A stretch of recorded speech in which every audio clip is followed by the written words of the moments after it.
Hello, everyone. Welcome back to another stream, a Friday stream. Hopefully, your week has went well. We're going to be running a little bit more of the same deck we were running yesterday. So if you caught any of the stream, then we're going to be running the same thing. I had an incredible win rate with it.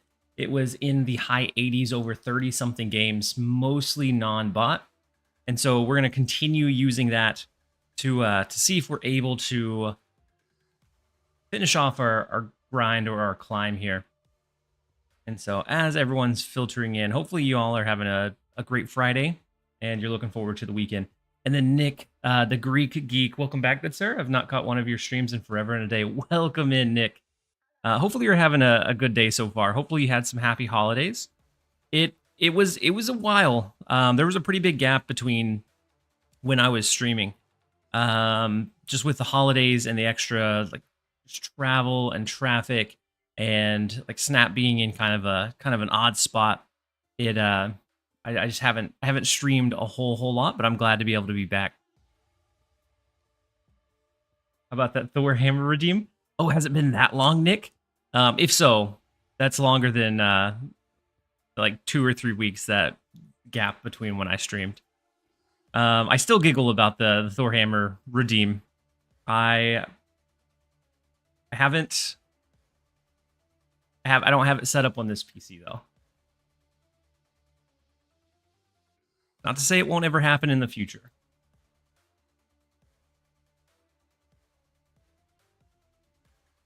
And then General Sergeant, welcome back.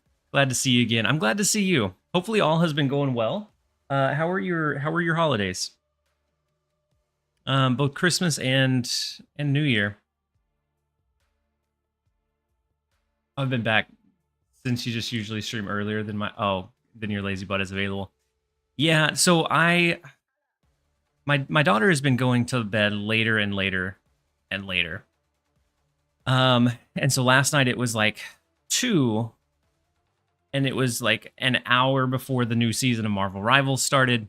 And so I figured I couldn't fall asleep right away anyways. I'd just play 1 or 2 games, and then about 4 or 5 games in later, I realized it was super early in the morning and that I needed to get some sleep. And so I ended up sleeping a little bit later than I intended to. But we're here. We're ready to climb.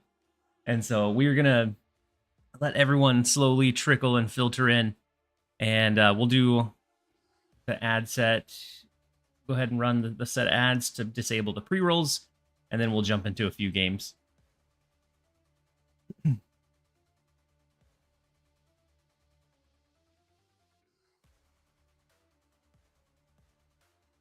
And so if you didn't catch the yesterday stream, yesterday we were able to do about an 80% win rate with this Iron Patriot Wiccan deck, which I think it's in a I think Wiccan is probably overtuned. Same thing with Hydra Bob.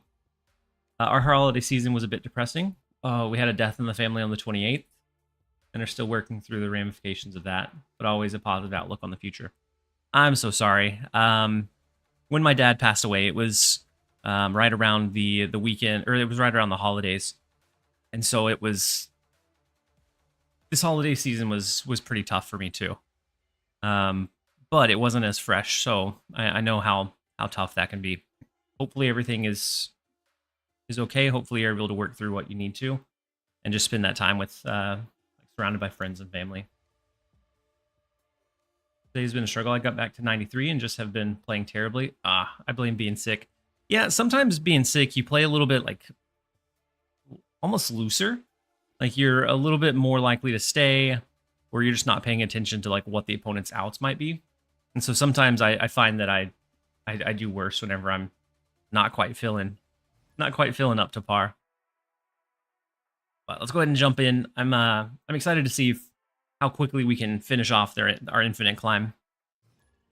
I don't think we'll be incredibly high ranked, but it just depends on how many people have already done their grind. Because normally I push to finish infinite in like the first day, at max the second day. But this time I didn't feel the need to push it harder. I almost want to snap this opening hand. We have the Zavu into Psylocke, into Wiccan, into Galacta on 4, and then feed from there. But I'm afraid that we would scare him off, so I'm just gonna regular play it at least for now. Totally snap. Yeah, Schwaks. I think we snap on 2 before the Psylocke comes down.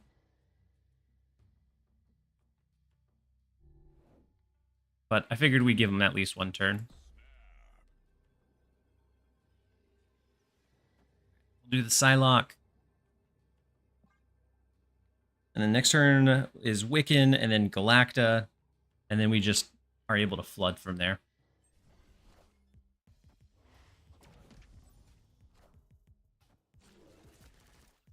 Agent Venom, as long as we can dig into and find our Alioth, I think we're fine.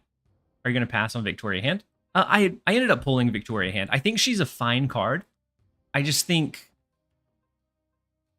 I don't know if we found the right build.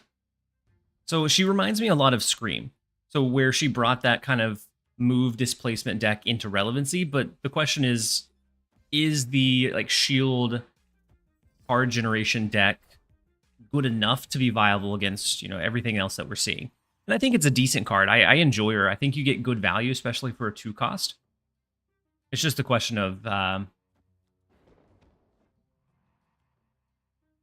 is the archetype that she brings up competitive enough?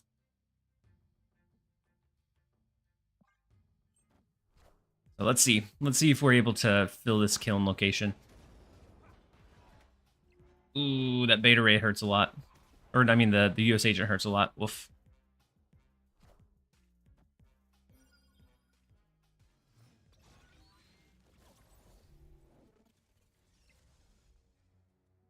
So we could always play out our rocket this turn.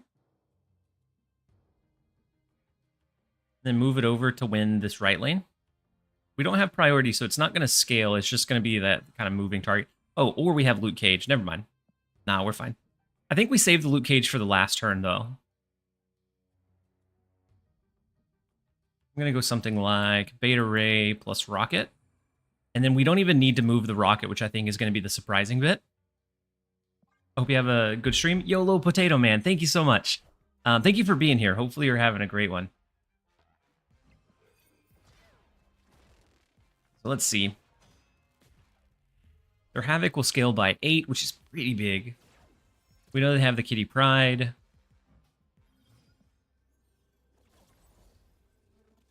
Big Goliath, but we don't have priority anyways, and we have to make sure we do the Luke Cage.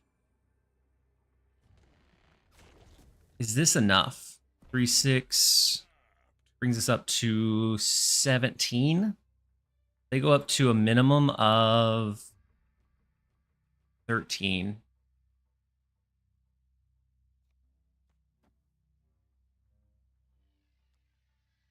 I guess we have another 3 here because of the Galacta. No, I think we're okay. We're going to stick it out for the 8. Yeah. If I Luke Caged that last turn, we would get the discount.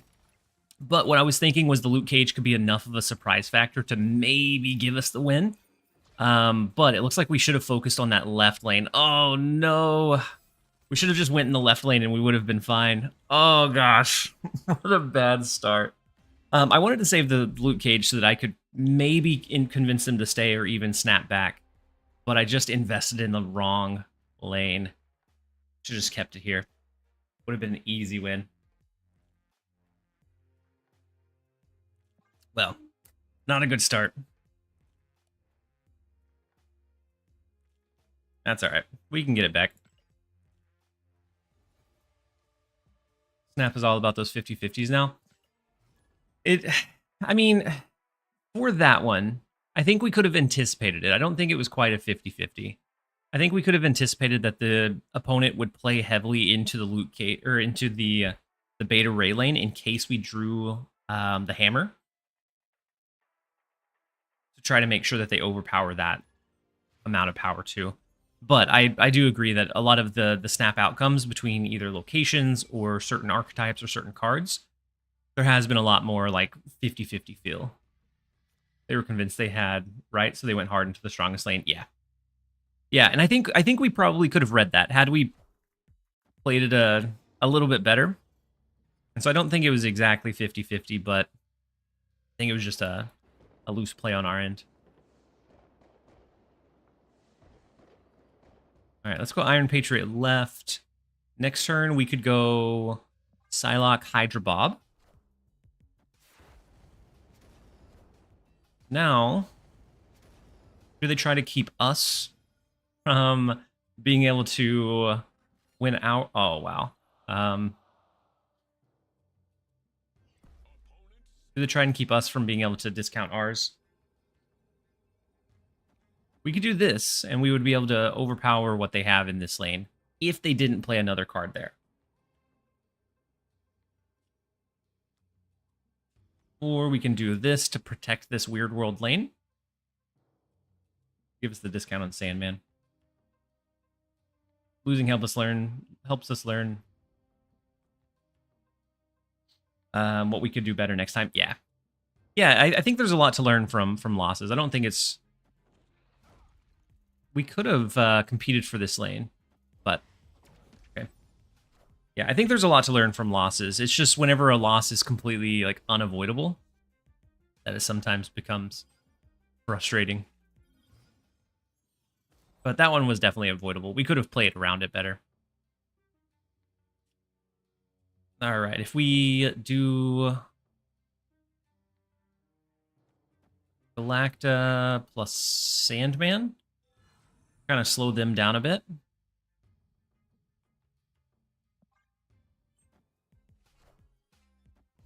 They have the big Luke Cage. Oh wow. Okay.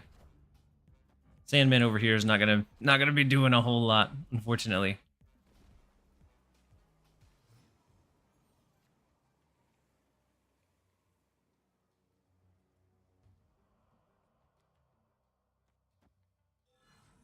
This is their Luke Cage, right? Yeah.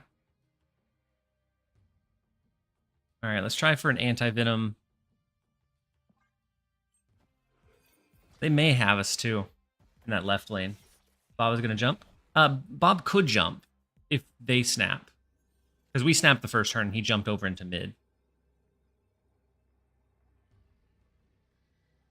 Ooh, we lost Prio because of this Malekith.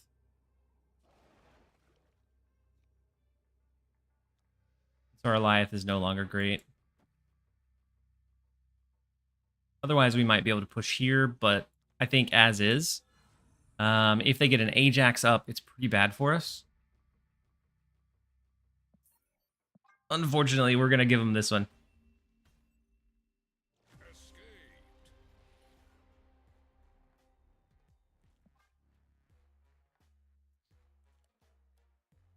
Can only go up from here? Bosh. That's what we would think. We started really, really slowly.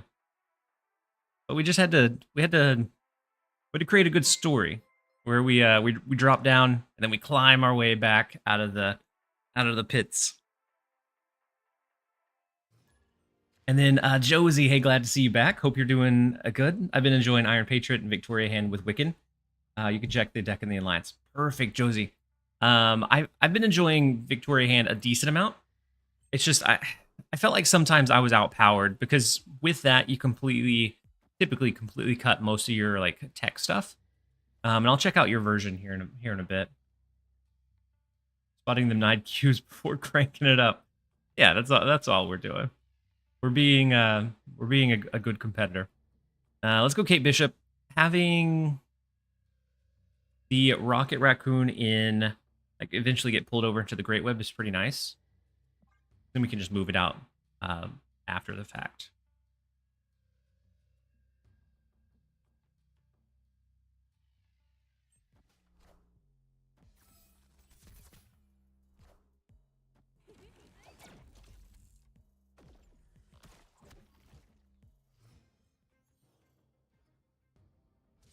All right, so they're Penny Parker. They won't be able to merge with Penny Parker, which is nice. Let's go Rocket and Groot, and then I think next turn we try to sneak in an Acid Arrow into the Great Web.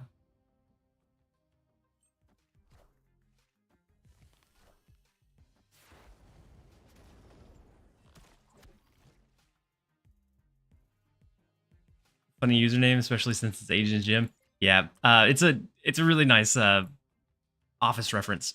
I was thinking the same thing. So maybe we don't play for Great Web. We have the Iron Patriot. Well, do we just give that to him? Or do we ever do something like maybe Galacta?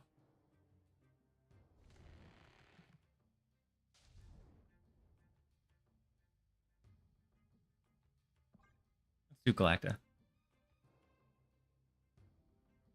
And then Boosty, welcome in. Hopefully you're having a great one so far. They do have the Spider Merge, so they're going to have the discount on the Iron Patriot card. Our Iron Patriot, but they'll have the discount on it nonetheless.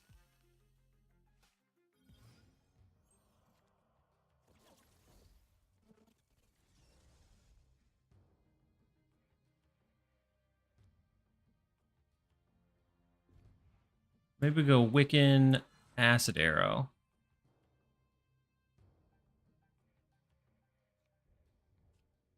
Either that or we go Gwynpool. Acid Arrow. Because we're probably just going to flood a lot of the small stuff next turn.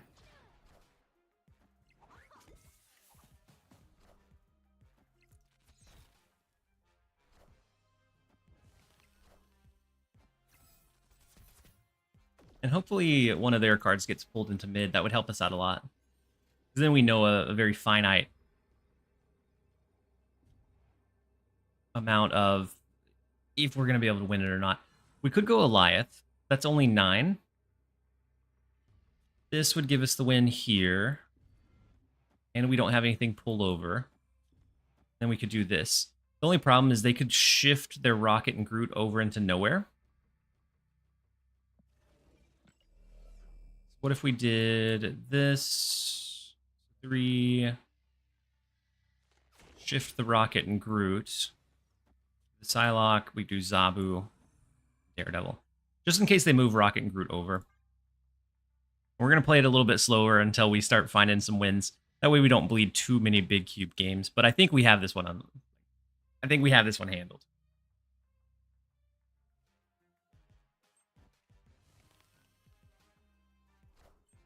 They did not shift their Rocket and Groot.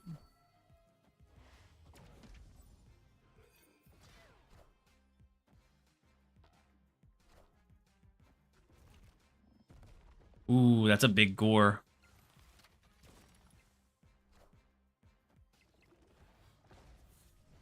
Oh, we win the left lane though.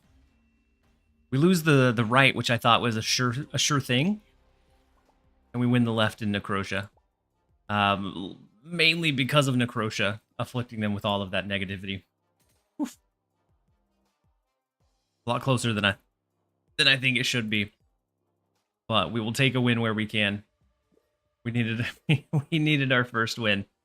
Now we can work on climbing up. I don't think I have any alliance bounties right now.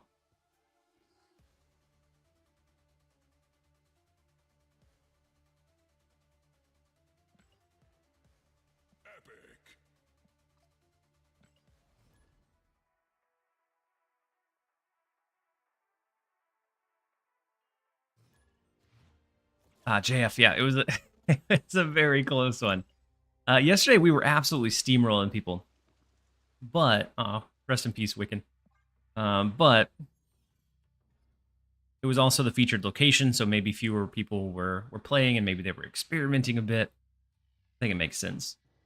Let's go Rocket Raccoon into Elysium. We'll go ahead and play Zabu as well. And I like the Rocket Raccoon because we can either force them to just abandon this lane, and then if they do, we can just eventually move Rocket and Groot over into the North Dimension. Something like Galacta, Psylocke. Do you think Moonstone will help with Victoria Hand? So I feel like Moonstone is one of those cards that in most decks she'll be kind of bad. But she really reminds me of a Living Tribunal style. Something where, in general, it's just not really that great, but it's okay. But with the right combination, it's just lethal. Dodging the snow or getting some yourself? Completely dodging the snow. It's here. I actually went on a walk yesterday, and I'm going to go on a walk a little bit later today. But It's about maybe between high to mid 30s and low 40s is what it's been staying around for me so far. How about you, Chase? I kind of like the idea of her in Zudex. Yeah, I think she'll have a lot of cool applications. I think just when we initially pull her, the first couple of days or the ideas from the first couple of days might be kind of bad.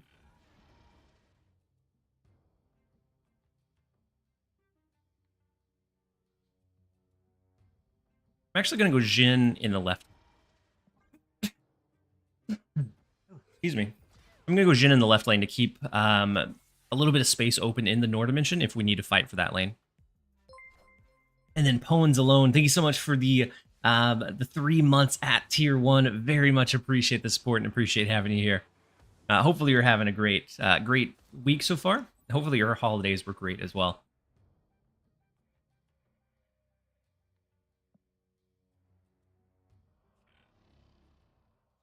All right, so if we do something like Eliath,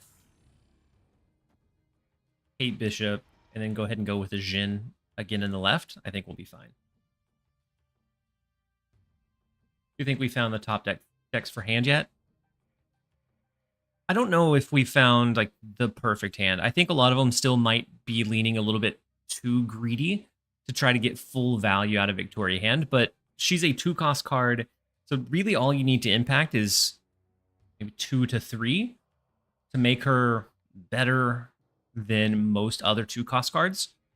And so we may be going a little bit too greedy and a little bit too light on tech. But I don't know. I don't know if we found the best one. I don't think it'll change drastically, but I think there will be some like small changes to it.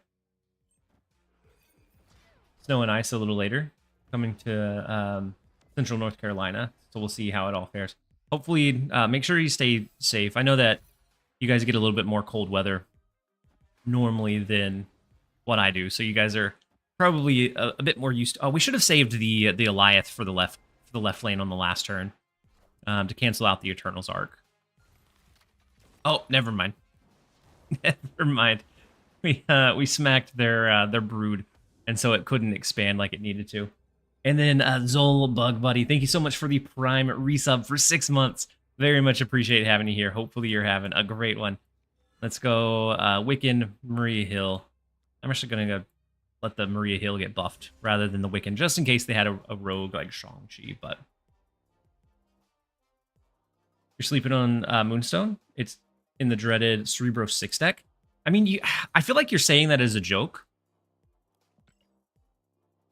but it's never out of the question. TLSG, hope you're doing good. What happened to the headset? You're probably not going to believe me. So what had happened was I was playing Marvel Rivals. And if you've played Marvel Rivals, you know that some people get really, really frustrated with it. I wasn't. I finished my play session of Marvel Rivals. My wife had gotten home from where she ran somewhere to the store or something. She had got home, so I took the headset off. I laid it down, and then I came back, and it was broken. I think it's about 8 years old, and so there's this kind of weak, like plastic piece that lets your headset kind of pivot so that you could wear them like around your neck here and still hear sound. I think that just finally gave in. But I don't know. I could have also maybe just like sat it down in a weird angle or like put too much pressure on that one side, I suppose. But yeah, so I don't know. I laid them down and they broke. They're about 8 years old, so they've lasted a while. They've done what they needed to do. It's probably about time I get a new set. I'm gonna try to either repair them or get a new one over the weekend.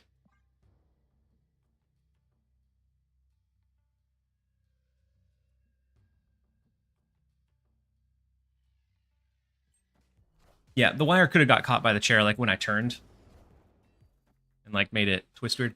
Whoa, that's gonna be a big Victoria hand. My goodness. They are going all in on these other two lanes though. Oof. I fear for all the cards that they generate. But as long as we can win Altar of Death, we should be okay, I think. think we go ahead and go Luke Cage. Next turn maybe is going to be like a Gwynpool. Are you going to do the same pair if you do a new headset? I might be. Hey, said raging and rivals breaking headphones. Got it. I mean, that's what it felt like. I was like, this is not gonna be believable when I came back and picked them up. Gwyn mid looking real good. Gwyn mid looks good too. Yeah, you're right. They do have a Rocket and Groot, so our Hydra Bob isn't guaranteed to win the Altar of Death. I guess if we didn't play anything here until the last turn, be okay. I was thinking Gwynpool here to get the extra +3 energy, but do we really need it?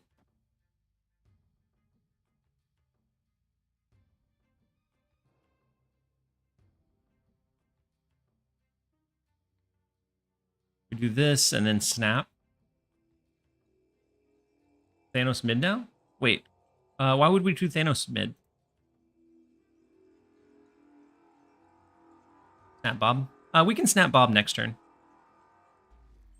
But we could have snapped this turn, yeah. Okay, Luke Cage. If it had hit Iron Patriot, it wouldn't have done anything to us, but it did hit the upside.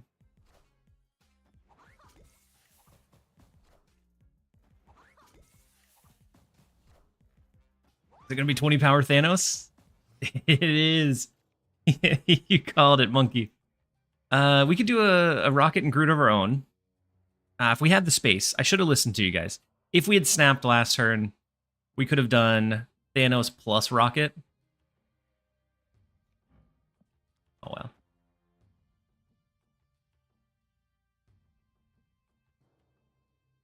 We have the 11 power Kate Bishop. What if we like sacrifice the Psylocke?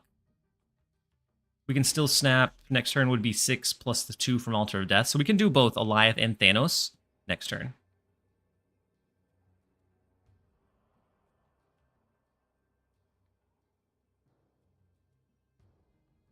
The left, so Bob can't come back. Yeah, on the last turn we can fill it so it can't come back. I agree. I think that's our plan.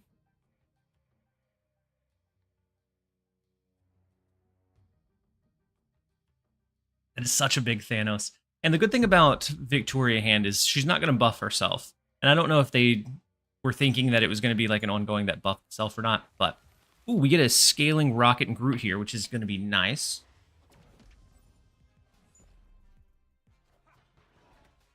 Old man Thanos 20 power the old-fashioned way. Back in my day, we didn't need the Infinity Stones.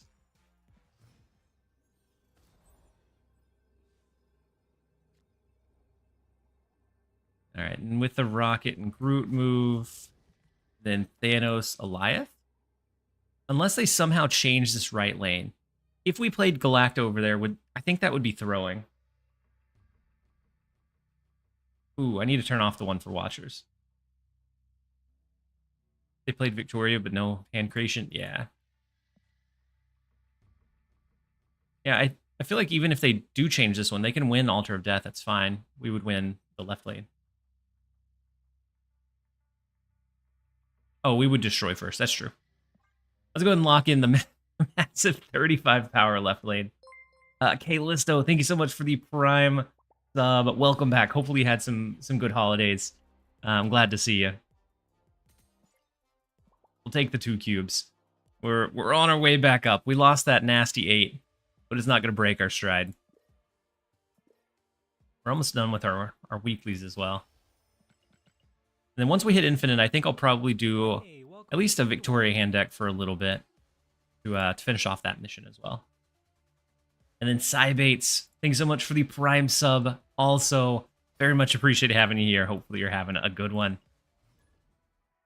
35 power plus Alioth wipe. Yeah, I think the Gwynpool in mid was definitely the right call.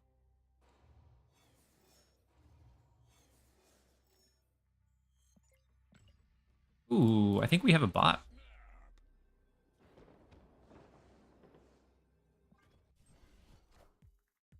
I feel like I'm the only person that doesn't face bots once I hit the 90s. I think this is the first bot I've seen in the 90s. Hawkeye Poison Arrow. Ooh, from the Kate Bishop over into the Superflow would be pretty nice too. We have a Taskmaster. It's going to be a 2 cost. It's not awful. Yeah, yesterday I only hit like a handful of bots. It was very, very few. And then Retro, did I beat TLSG to Infinite? If you're already Infinite, you absolutely did.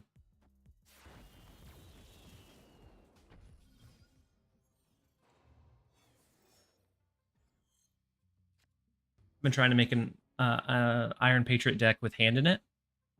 I was running something of the sort, but ended up eventually scrapping it. Like it felt like sometimes I had like really, really good luck and really, really good games, and then other times it felt like I was just almost trying. Like it just didn't hold its own enough against other decks that were cohesive. I think it's a decent idea. It's just maybe I hadn't refined it yet. Hopefully you find something good. Galacta left, Goliath mid, Taskmaster mid. Yeah, we could have done Galacta left. Now, I mean, but since it's a bot, it shouldn't matter too much.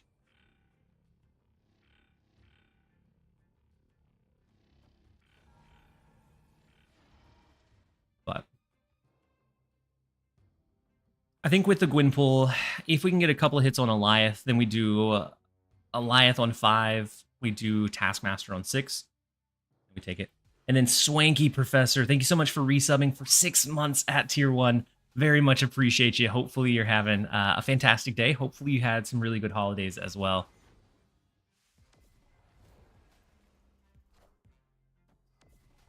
And sometimes with the bot, you want to play almost poorly so that they're winning 2 lanes. So they stick it out at the end.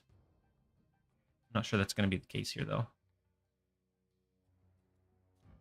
We get 2 extra energy by playing the Jhin. So we could have 8 energy on that last turn.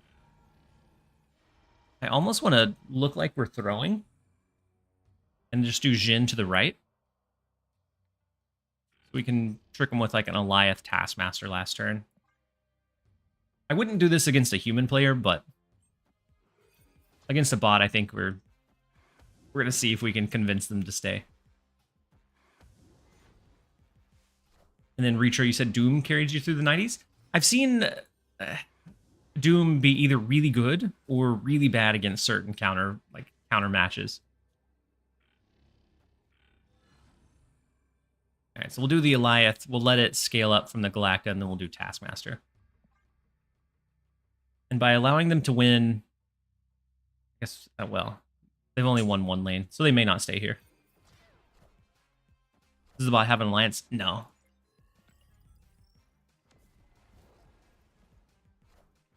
No, I checked it a little bit earlier.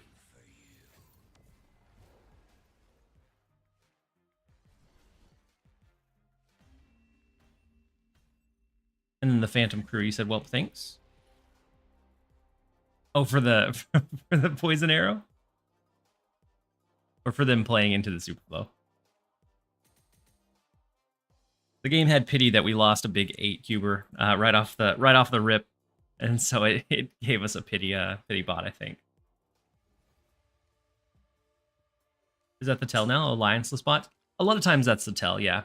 And then you still look for like the old signs of like never hit infinite, like collection level that's close to yours, like those common like weird plays that normal people wouldn't make. You still look for those, but initially I look to see if they're in an alliance or not. We can still drop 1, right?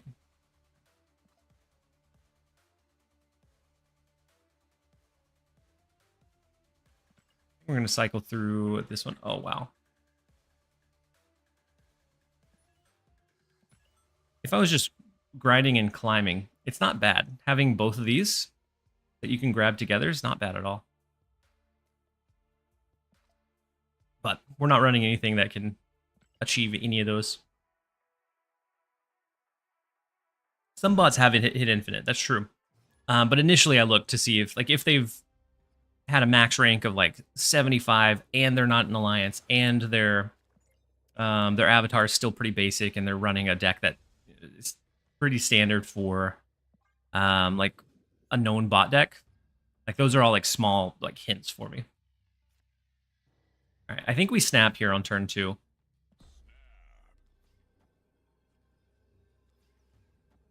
We have the Psylocke into Wiccan, into like a Gwynpool plus Rocket. We have that mobile power.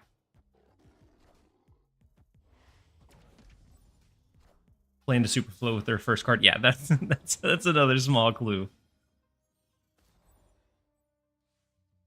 I hate that Mysterio mission is there since yesterday. I mean, now that there's 2 of them, maybe it's a bit more enticing because you can just pick up 2 and then win 3 games total. If it's not cleared by this afternoon when I'm done streaming, I'll pick them up and I'll complete them in like Conquest or something. Let's go Wiccan to the right. If they hit us with a Juggernaut, we might be in trouble, like if it gets pushed over into the Space Throne. Otherwise, with Monster Metropolis, we steal that advantage from them. And we still get our extra energy. We can go, I think, Iron Patriot, Rocket. We even go Hydra Bob. I feel like our space is going to get really restricted really fast.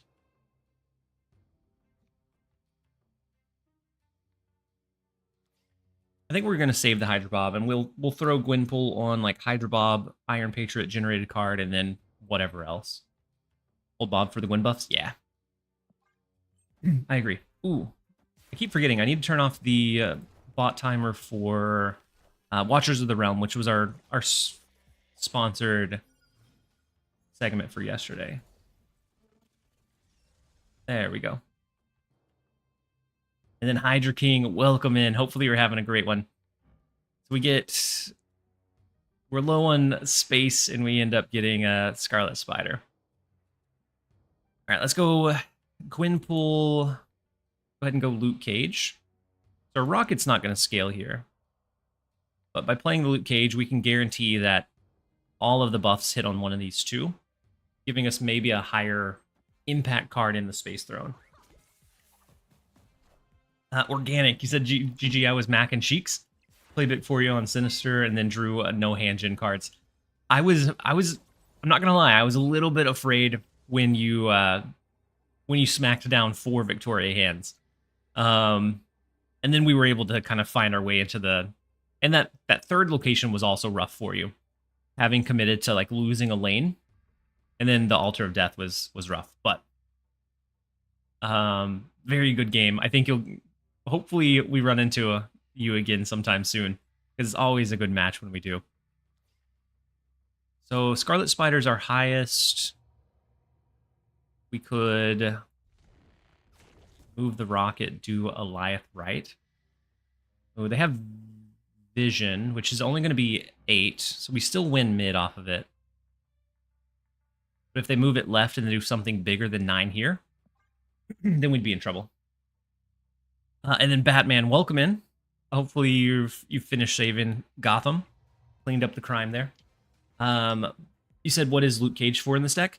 So Luke Cage is just here for I've been running into a lot of like Affliction style stuff, and it's here to help combat against that and combat against like bad locations, or sometimes very rarely a Valkyrie, but it's just here for like the general value.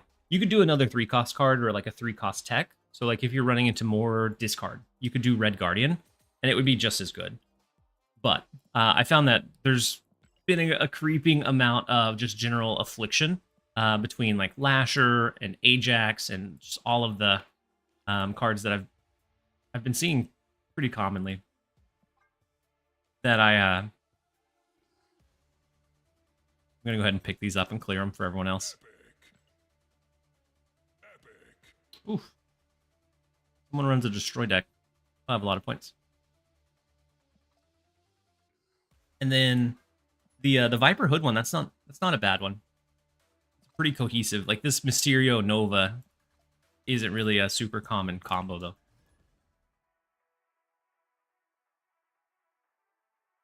Jeff fit in for Rocket Group. Yeah, you could do... Oh, and Murdoff, I'm so sorry. 2 minutes ago, I missed your resub with Prime. Thank you so much for being here. Hopefully you're having a great one. Oh, hi, right back at you. And then T Dynamite 06, thank you so much for the resub with your Prime as well. Very much appreciate you. And then, yeah, you could do Jeff for the Rocket and Groot. It's... I've really found that I like the flexibility. With Iron Patriot, you typically end up with about 3 cards in a lane. And a lot of times you need to be able to kind of finesse your way out of that later. And so I found that at least a mobile card, like Hydra Bob, Nightcrawler, Jeff, Rocket and Groot, Nocturne, have paired pretty decently with Iron Patriot. And then you could do Red Guardian too. It's just you would have to be kind of conscientious of potentially overfilling an Iron Patriot lane. And then on the YouTube side, you said, been a bit since I caught you live. Glad I could join the stream. 2Place. I'm so glad that you could join the stream as well. This helps with the headset. Wait. Where did that come from? I didn't get a notification for it. Oh my gosh.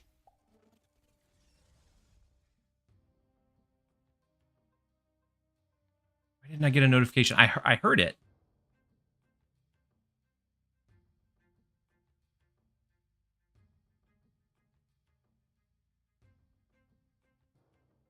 Thank you so much for the text to speech. I feel like it had to be on Twitch. If you break the other headphone side, you could cosplay as Goofy. We could.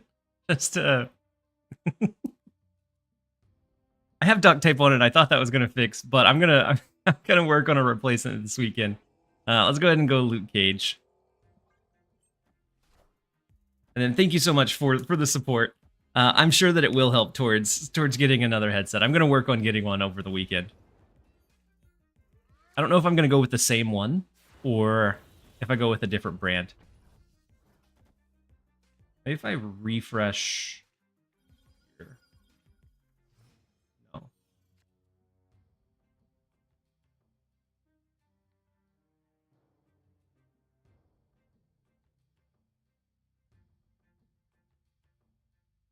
Okay, I found it. Oh my goodness, right, Retro?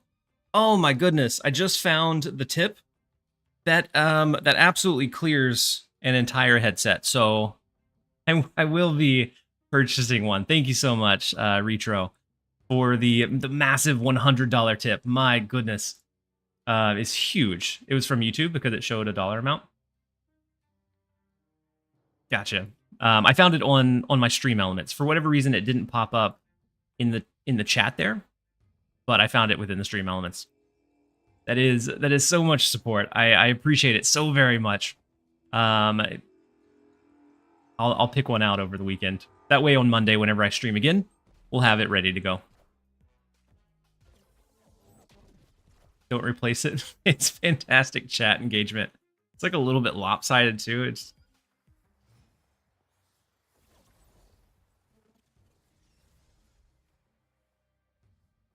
with tips like these, you better be rocking AirPod Maxes. I mean, I don't know. I've never cared for AirPods. But to be fair, I haven't tried the recent ones. So what if we go... What if it's like Gwynpool...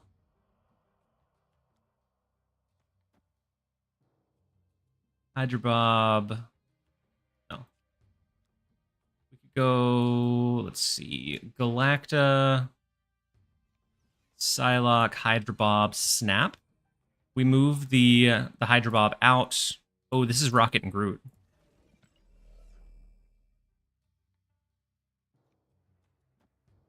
In that case, I think we don't get cheeky and we just go like 8 Bishop plus Hydra Bob. The over-the-ear ones are great. Ooh, are they? Oh, we do have Luke Cage down. What are we doing? Thank you. I was a little bit distracted by I did it through the Twitch donation panel. Thank you so much, Retro. I very much appreciate it. It normally pops up a notification in Twitch of the donation, but So now if we snap, their Hydro Bob moves, ours moves, but all they have to do is put like one other card here. Unless we could full cap. Oh, no. We're one energy off of being able to full cap, so our Hydro Bob wouldn't move. All right, so that's not the play.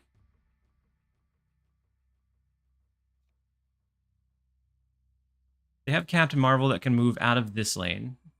We probably need to at least do a little bit over there. But I don't know that it wins. It's just one extra, so I'm going to go ahead and stick it out. Add a new chat reward. What happened to my headset? If it involves me creating more and more elaborate stories, I already get a little bit stressed enough whenever we have to create the stories for the name origin.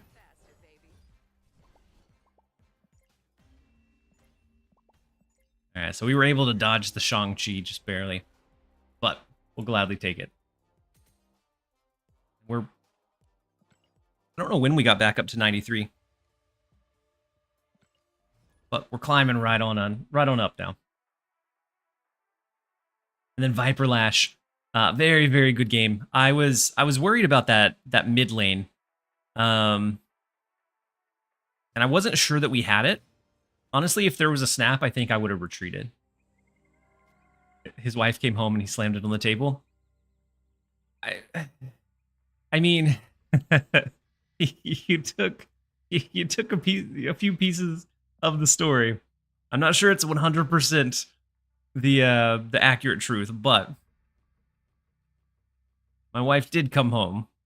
I took off my headset and I sat it down gingerly. And then I came back and the like plastic piece was broken. But I will get a new one this weekend. Oof. The table took a few pieces. It did. Like I took it off and it made contact with the table and broke.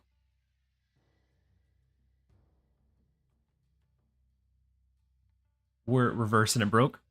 I was wearing it the wrong way and it was not as was intentional, and so then it just snapped. All right, this should be a snap, I think.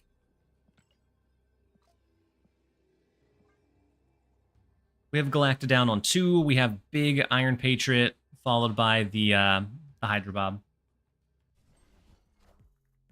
TLSG had unspent energy and turned into the Hulk. I didn't even smash them. I just as I grew. Ooh, they have a turn 2 negative.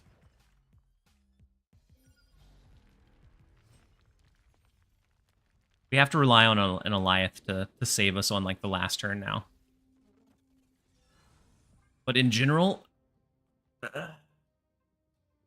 it's always the nice guys that snap. It's never who you would expect.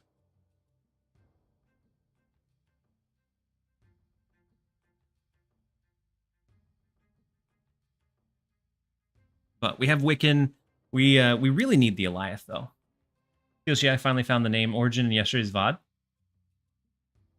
But I get the sense that there are many versions, if that's true. Yes. So there, Bobby. So there are... At this point, there are... I'd almost say countless versions. I've told at least 20 different variations. And so I try to come up with something kind of like new and snarky every time. Let's go Luke Cage, just get the Galacta value. But I don't think we really need to do anything else. When does the Rage montage come out? So it would have been out already, but I raged a little bit too hard, and my camera took a hit as well. And so we lost all the footage. And then AJ, how are you doing? Long time no see. Long time no see, indeed. Welcome in. Hopefully you're having a great one. Did you try the Derek version of this with Misery? Maybe the best deck? No, I haven't tried it. I've just been kind of casually rocking this one, Pulse. And hopefully you're doing well, Pulse. So we do get the Alioth, but they're running an interesting version of negative. I think we go Dr. Doom just to try to keep up with Prio. So we can try to Eliath a lane that's important next turn. The lore of TLSG is bigger and more complex than Marvel and DC's combined. I wouldn't go that far, but it is an ongoing bit that when I first started, I thought it would be funny. I've told the real version at some point. It's just a matter of at this point which one is the real one. So they probably have a Gore, right? I think we go Gwynpool left, Eliath mid, maybe give up Atlantis. Anyone know when the next drops day? I don't know exactly, but I think it should be soon. I know last month's was the 10th, and it's usually around, because it lasts for a month, so it's usually around mid-month. So if there's going to be one, which I think there should be, I would expect it within the next week or two.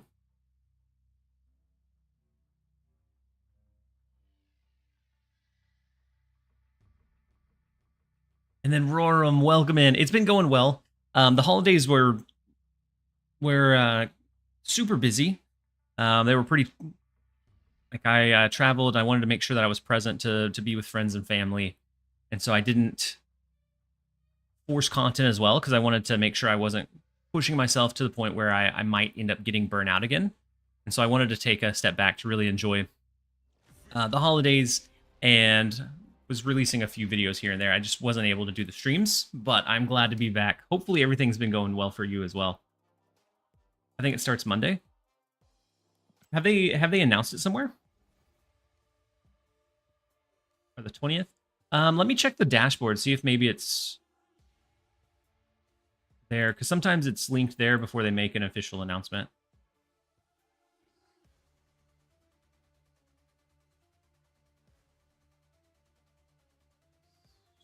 Oh, wait, hold on.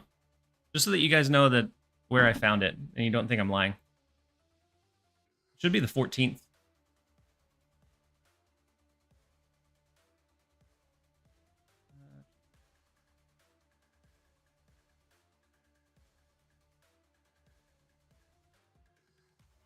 All right, so we have January 2025 from New Verse and Second Dinner, January 14th through the 21st. And it looks like we get a premium mystery variant, which is better than the time that they released a regular mystery variant. But I don't like it quite as much as whenever we have a very like exclusive variant attached to it. But nonetheless, like either way, 250 credits and a premium mystery variant is nice. So the drop should be on the 14th.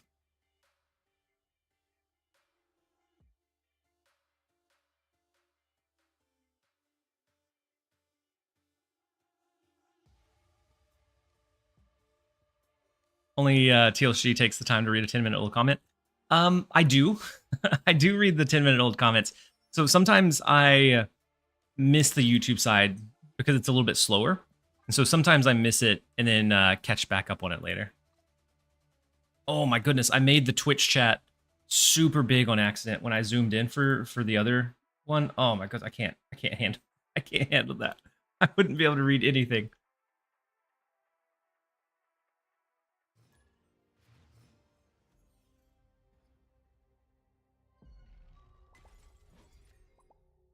And then Dehydrated Vampire, welcome back. Thank you so much.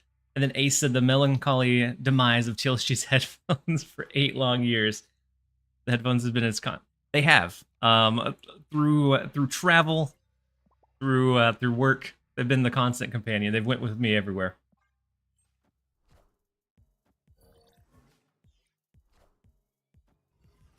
You Ace, you're quite the storyteller.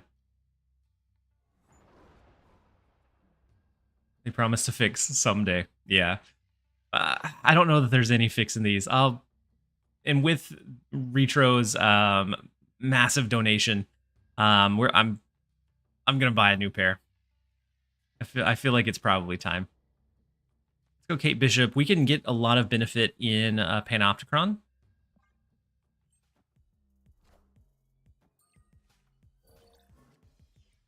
Please upgrade the Eliath to...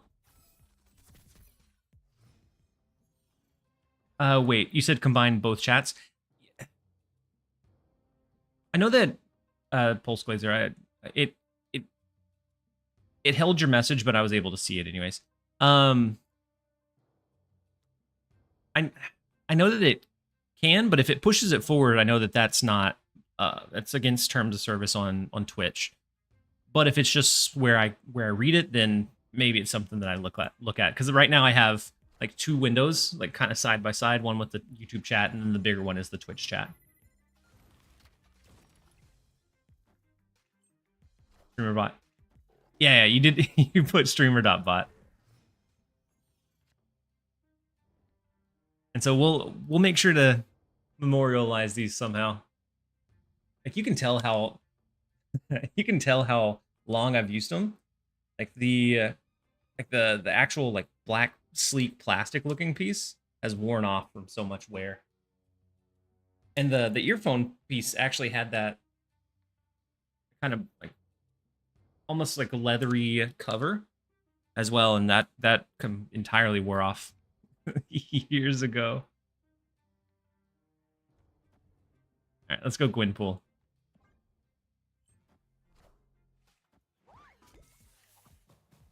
Super Tech God showed me StreamerBot.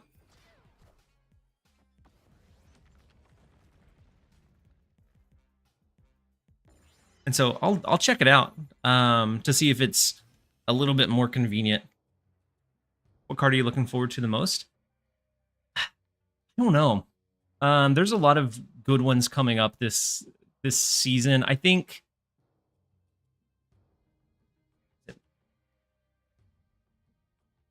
I don't want to butcher it. I think it's Moondragon, not Moonstone. For some reason, my head is saying Moonstone, but I'm pretty sure it's Moondragon. The Moon card, I think, is one that could end up being awful, or it could be one that ends up being like very, very good, that just overperforms entirely. And I think only time will tell how that one. But her ability is interesting enough that it feels like it could be a Leaving Tribunal type of card where it creates like this weird combo play entirely that just kind of breaks that archetype wide open.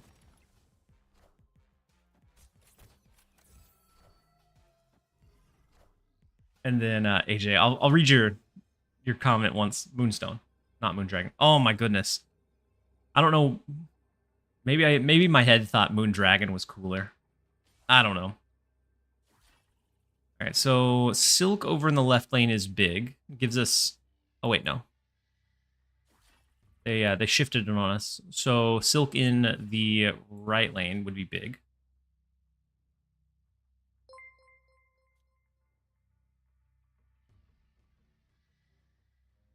We go Hydra Bob, Galacta.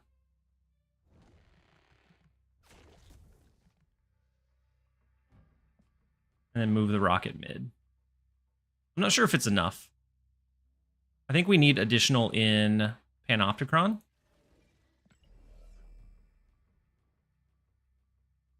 Order.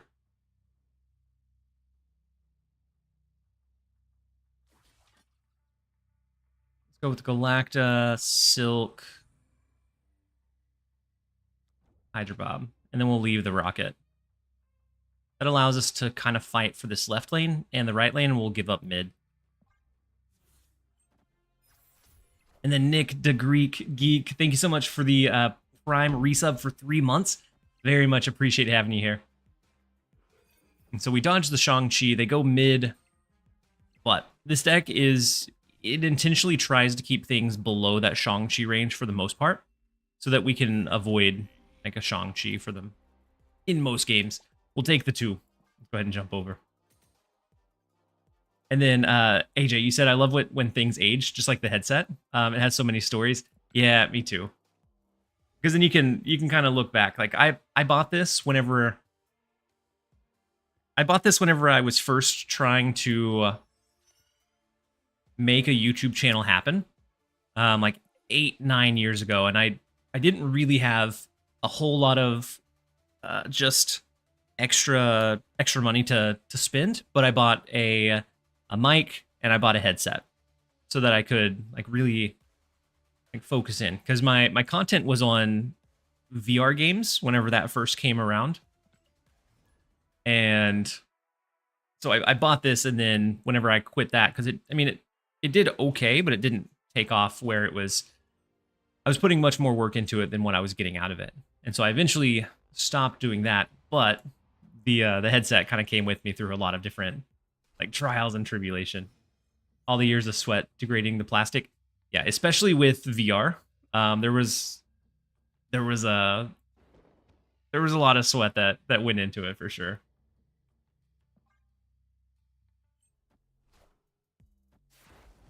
You need some duct tape? So, do I still? No, I eventually took it downstairs, but I do have some duct tape on it. I held it together with duct tape. It's just, it's not holding this piece in tight enough. So then it looks like a goofy ear. Sony reference headphones will be good for any sort of broadcasting type stuff. Ooh, I'll take a look at them. I'm going to do some research over the weekend to try to figure out like what's going to be the best pair to pick up. And then Shadowfire, I am back. Hopefully you're having a great week. Hopefully you had some fantastic holidays as well. And then Jack, welcome in. Hopefully you're having a great one too. What are the other games that you made content on? So I did content on, so way back, I did content on Call of Duty. Back in like the montage days. I don't know if any of you guys consumed content around then, but like Hutch, CNanners were like my go-to for the content that they made. And it was back in like the montage days or just regular commentary days. Intervention montage? Yes. It was absolutely the montage days of like intervention on Rust, or even a little bit before then with like the tail end of Call of Duty 4, going into Modern Warfare 2. Was kind of the first game that I tried to create content on. I think the first video I did was like a webcam that was like set up angled at the TV. It was so bad. But it definitely grew from there. If we go Rocket and Groot, or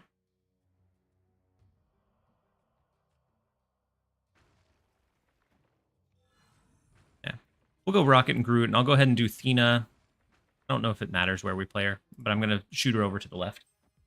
And then Jason Kazama, welcome in. Hopefully you're having a great day so far.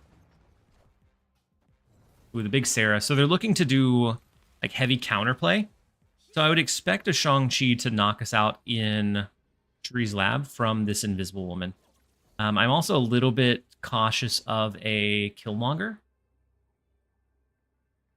I guess we could always throw down an Alioth. Hope for the best. I think we try it. I almost want to snap it as well, so that Hydra Bomb moves out of this left lane, or just out of the right lane, since we're not competing for that one. But they have a really wide array of cards that they can drop, so I think we'll just leave it for one. Anti-fun Mobius, yeah.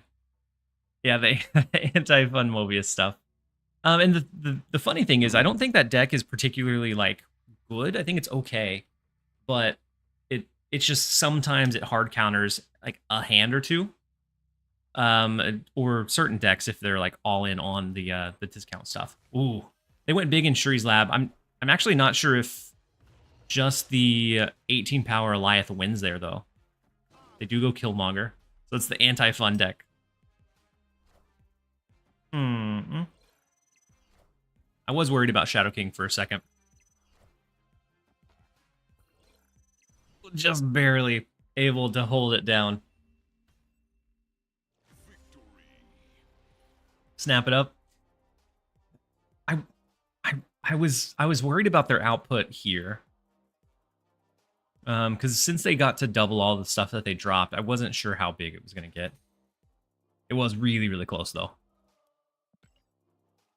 So we're up to 94, almost 95.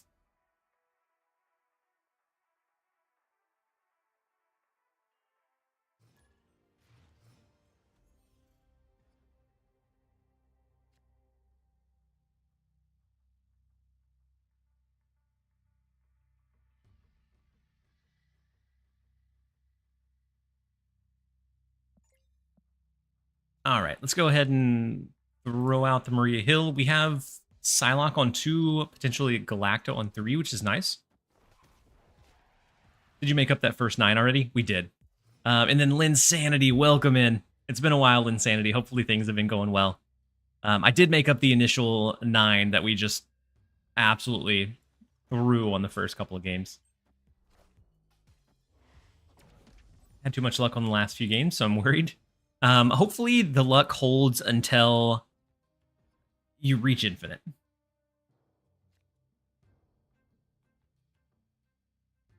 So Shuri's Lab is decent for us with a Lasher over there. I think we go Galacta left.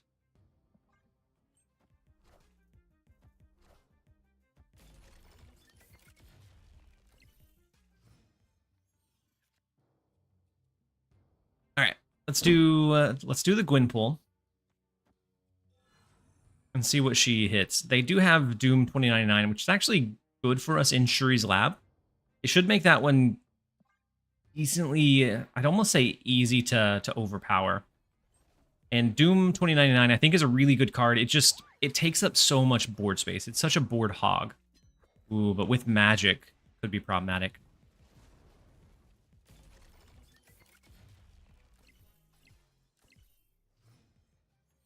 I think we'd make sure to do... I want to do Kate Bishop to see if we can get an Acid Arrow, but it looks like that's going to wait until next turn. Let's do Wiccan. I'm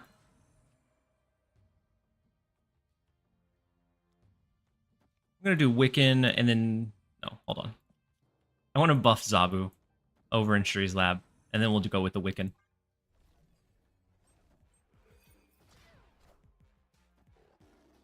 And then AJ, you've been on this streaming video making journey for a long time. I have been. So I had given up and wasn't even looking to make content anymore because I made 2 different runs at 2 different channels, and they did decently. It's just I was putting in a lot more like time and effort and work into them than what I was viably able to get out. And so I had given up, and I was just playing Marvel Snap, and I figured I would create some content on it when it was in beta, just because I was enjoying it a lot. And then it just kind of exploded from there. Biggest Zabu you ever did see, for sure. We also get the 10 power Lasher to offset this by a lot. Ooh, they take out and clear 1 space in this lane with their Lady Deathstrike, which could be a bit scary.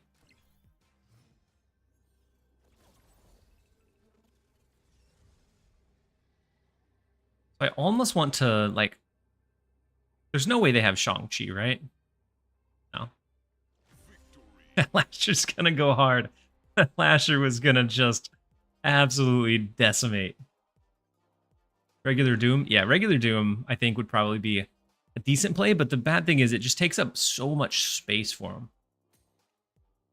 But the Lady Deathstrike was a nice add. Oh, and it's also Arsham, so the odds that they had exactly what they needed were pretty low. No, I wanted to see that hit a card. Me too. Just impact that massive -10.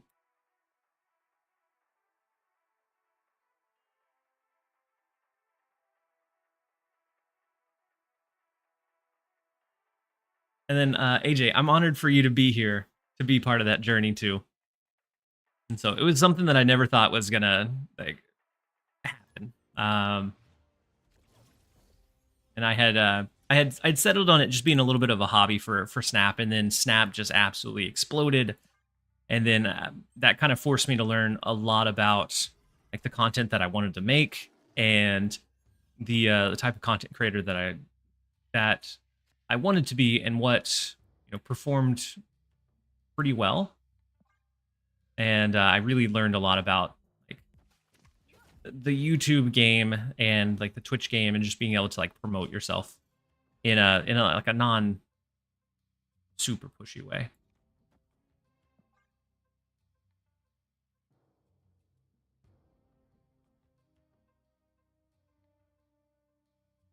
You said I had 30% win rate at the end of last season. What, with Doom? Do what?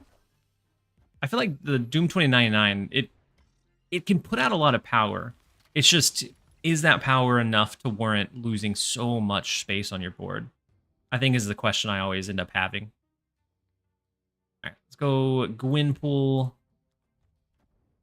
Gwynpool. We'll have the Alliance to lean into on the last turn. We probably also like shift Rocket and Groot over to the left on turn 6 as well, I would imagine.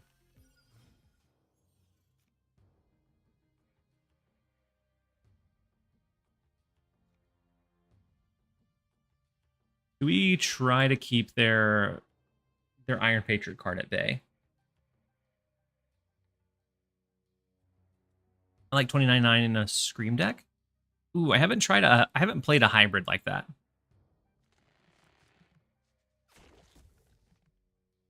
Moving Rocket and Groot, I think, is fine, but I don't think we win it still.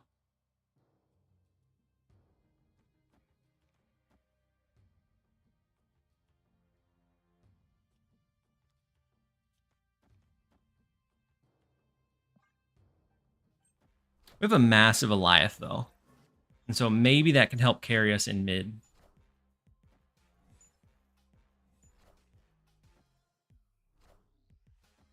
Ooh, Victoria Hand. I think that buffs up the Maria Hill and the Wiccan that we just gave him.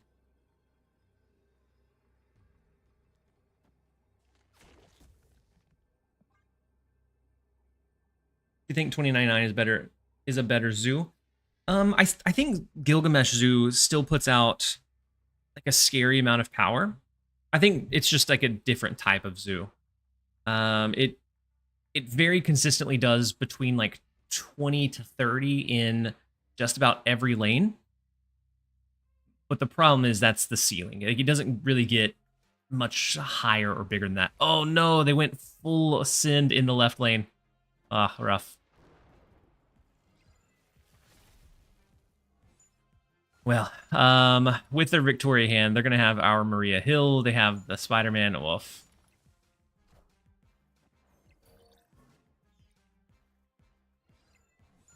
That was one of those gut read things, and their gut read was right. We could have left Rocket here, had the Hydro Bomb, just leaned onto the Goliath, and maybe that would have done it, yeah.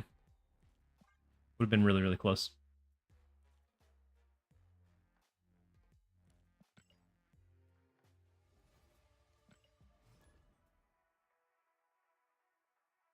So let's go ahead and play one more, and then I'm going to actually run downstairs and get some food for our sponsorship today. This stream is sponsored by Factor. I have like 2 days left on the partnership. It's been running for about maybe 40 to 43 days, and I have like 2 days left. So we're doing the second stream. I ordered actually a second box because I enjoyed it so much with how busy the holidays were. It was super convenient to just have those microwavable meals ready to go. And so also the thing that I like about the Factor streams is that it doesn't have, like, they don't ask you to take away from like the gameplay. It's just showcasing the like the food, and then kind of like it's a very light push is what they do. Let's go ahead and go Galacta here. That's interesting comparing Doom to Zoo. I feel the same with Mill and Destroy. Mill and Destroy, I think a lot of times, because like Gladiator hits that Destroy, Yondu hits that Destroy, and so I think there's a lot of good merit to those comparisons. We can go Gwynpool, or maybe it's like this. We go Doom, Pim, Basic. We can go Rocket and Groot on 5 to try to hold down Onslaught Citadel. Then we can move it out later if we need less or more. We can pivot it out later.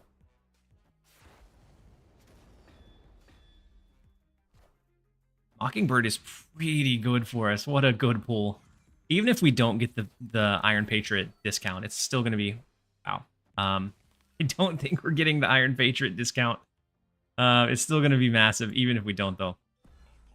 So we go, what, Rocket and Groot. This is an extra 6. Very questionable. Then we go, what, Hydra Bob here. It pops over into Nova Roma. We'll follow up with a Maria Hill as well. Let's see if maybe we can hold it down. Probably not, though. Oh, that's a massive gore. What a gorgeous card for him. And we don't have priority, so the Rocket and Groot didn't really need to be our play anyways. Other than, like, the flexibility of being able to shift it around the board. So they have gore. Do we think they have Mystique?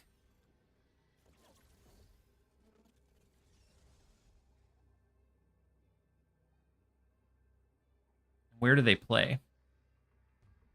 Because we always have priority. We have the Alioth we can lean into.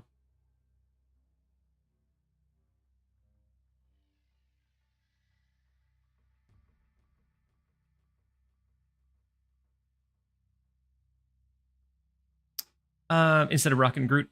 So we didn't have priority last turn. If we did, the Alioth would have won the left lane for sure. I would play Mystique and Roma. That's what I was kind of leaning towards. But if it ends up being like they're stacking like an Iron Man or whatever here, it might be better to go Alioth mid. We're gonna give it a good old shot. And hope we see a lot of cards. No, that is not a lot of cards here. Oh no. Well, woof. Rest in peace. Oh. Rip. So I think maybe from their thinking, I think the reason to go Mystique mid would be that they would have to outpower whatever Galacta buffed up, which would be a little bit harder to do than just playing mid. He's the 2-out said, well, I would lose this game. Your Galacta made his play easier. Yeah, I'm thinking the Galacta made his decision on like where to play that one a little bit more linear.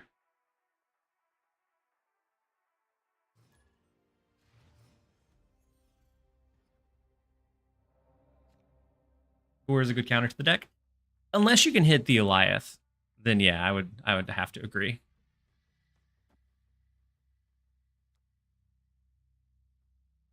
Maria, Iron Patriot, Rocket. I'm gonna go all into the right lane. Games like that whittling down your headphones more and more. I mean, it's only a matter of time before the right side gets it too. So far, what is a good counter to Doom? So there's a couple of like viable things. You could go Enchantress. I had a deck that I was running with Enchantress that I'm pretty sure is the one that I took to an Infinite Conquest border last season. It was like a Wicked Enchantress, and so then you can take out or completely devalue an entire one of their lanes. And then US Agent, also really, really good because it impacts all of those cards. And then Clutter. Clutter, because they're already pretty restricted on board space, and so it makes them even more so.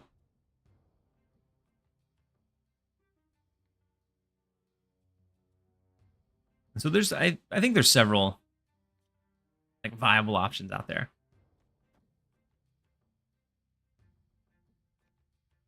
We could drop the Psylocke, which would allow us to do Alioth on turn number 5. but we'd be reducing the amount of cards in our hand.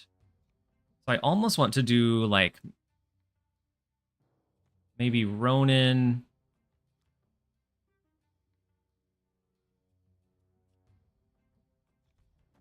Psylocke Zabu.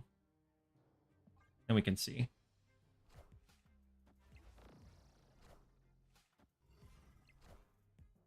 Yeah, Gore is a really, really strong card. I agree.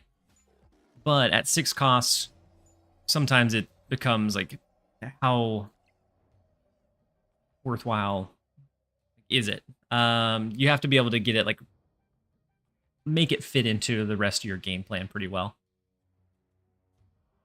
So what if it's Luke Cage?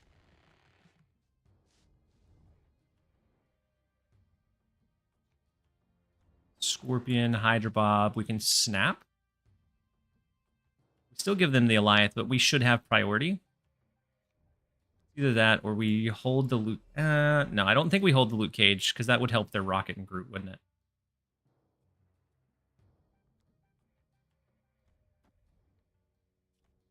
I want to make their hand as full of Sentinels as possible. So I think we're going to go with this original play. No Scorpion. The Luke Cage would offset it. Our Luke Cage.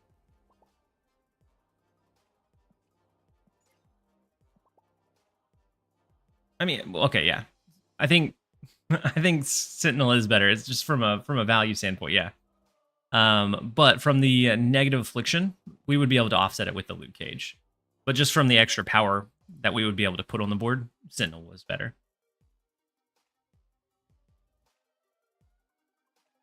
All right. But I am going to run downstairs to get a factor meal real fast. I'm going to heat it up. And so they're typically ready in about 2 minutes. I'm going to run a little bit longer ad break than I normally do. We're going to do 3 minutes real fast so that I can heat it up. And then we'll be right back, you guys.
All right, we were back.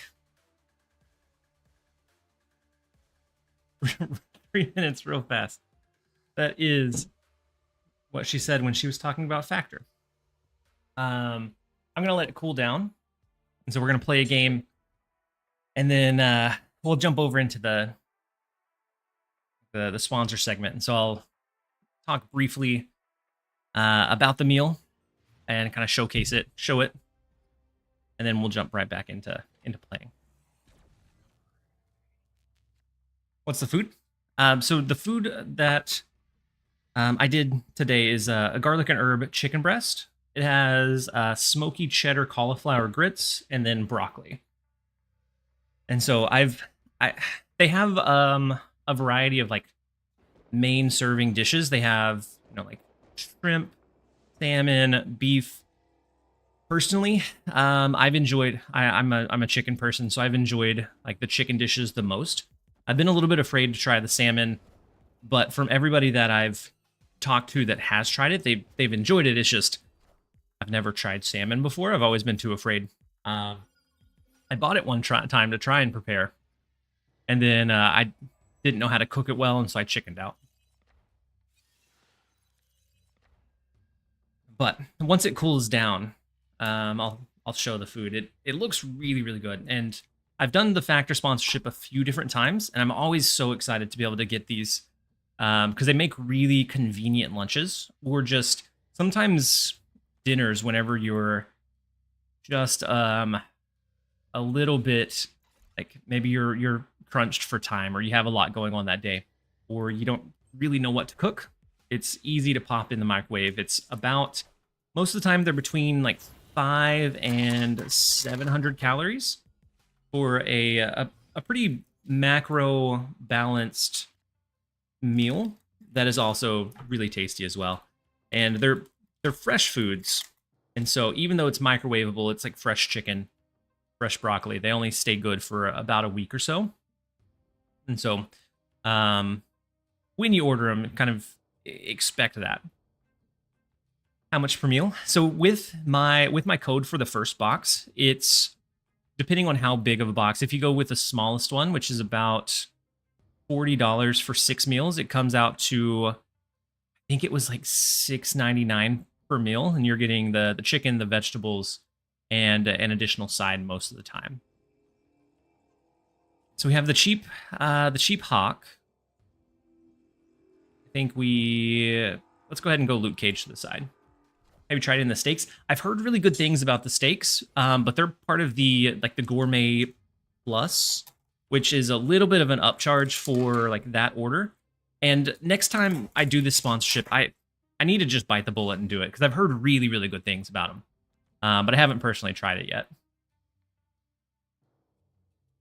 0.01 per calorie. Is that a calculation that's typically done, Ace? You said salmon is such a I've heard and salmon is so healthy as well. But I've nobody in my family really were more like southern geographically located, and so we didn't really cook a lot of fish unless it was fried fish, and I never really cared for all of the fried. And so like I haven't experienced a whole lot of it.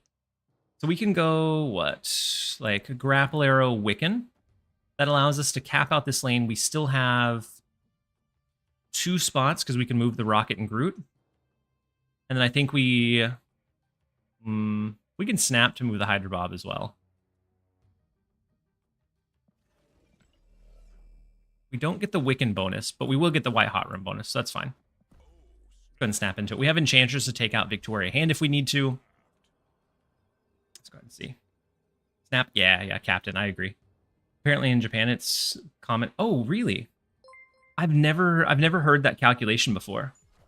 And then Husky Puppies. Thank you so much for resubbing for 2 months at tier 1 for the 3rd month, Husky. Hopefully your holidays have went well. And hopefully your snapping has been going well as well.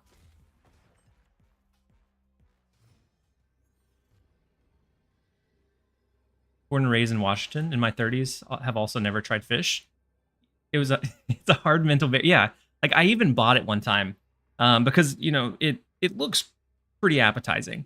But I accidentally bought the kind that, and I was going to grill it, but I didn't really have experience or know how I wanted to grill it or how I wanted to prepare it. So I was just gonna absolutely wing it. And once I got it to the grill, I took it out of the packaging and I realized it had the scales on the backside. And for whatever reason, that was like the hard stop for me. I wasn't able to get past that point, unfortunately. And so then I've never like picked it back up or tried it from there. I figured the first time I tried, I want it to be somebody that knows how to prepare fish, so that I can start with a good piece of salmon rather than like a halfway cooked bad one. Did you mean to play Enchantress? We take out their Victoria hand. And so we take out our loot cage, but they don't have any affliction on us, so I think it's okay. And so I think the Enchantress, since they did drop Moon Girl, I did mean to. I don't know if it's the best play versus like just an Eliath plus like a Hawk, but we're gonna give it a shot. Go to a restaurant and get fish. Yeah, that's what I've always wanted to do, but then I get there and I'm afraid that I'm gonna make a bad call, and then not end up liking it, and then have paid like $20 for a food that I won't eat. Just bake it. And, ooh, big Enchantress in that left lane, unfortunately. So they definitely went over in the left lane. Wait, they Enchantress their own Victoria hand. Wait, do we tie that right lane?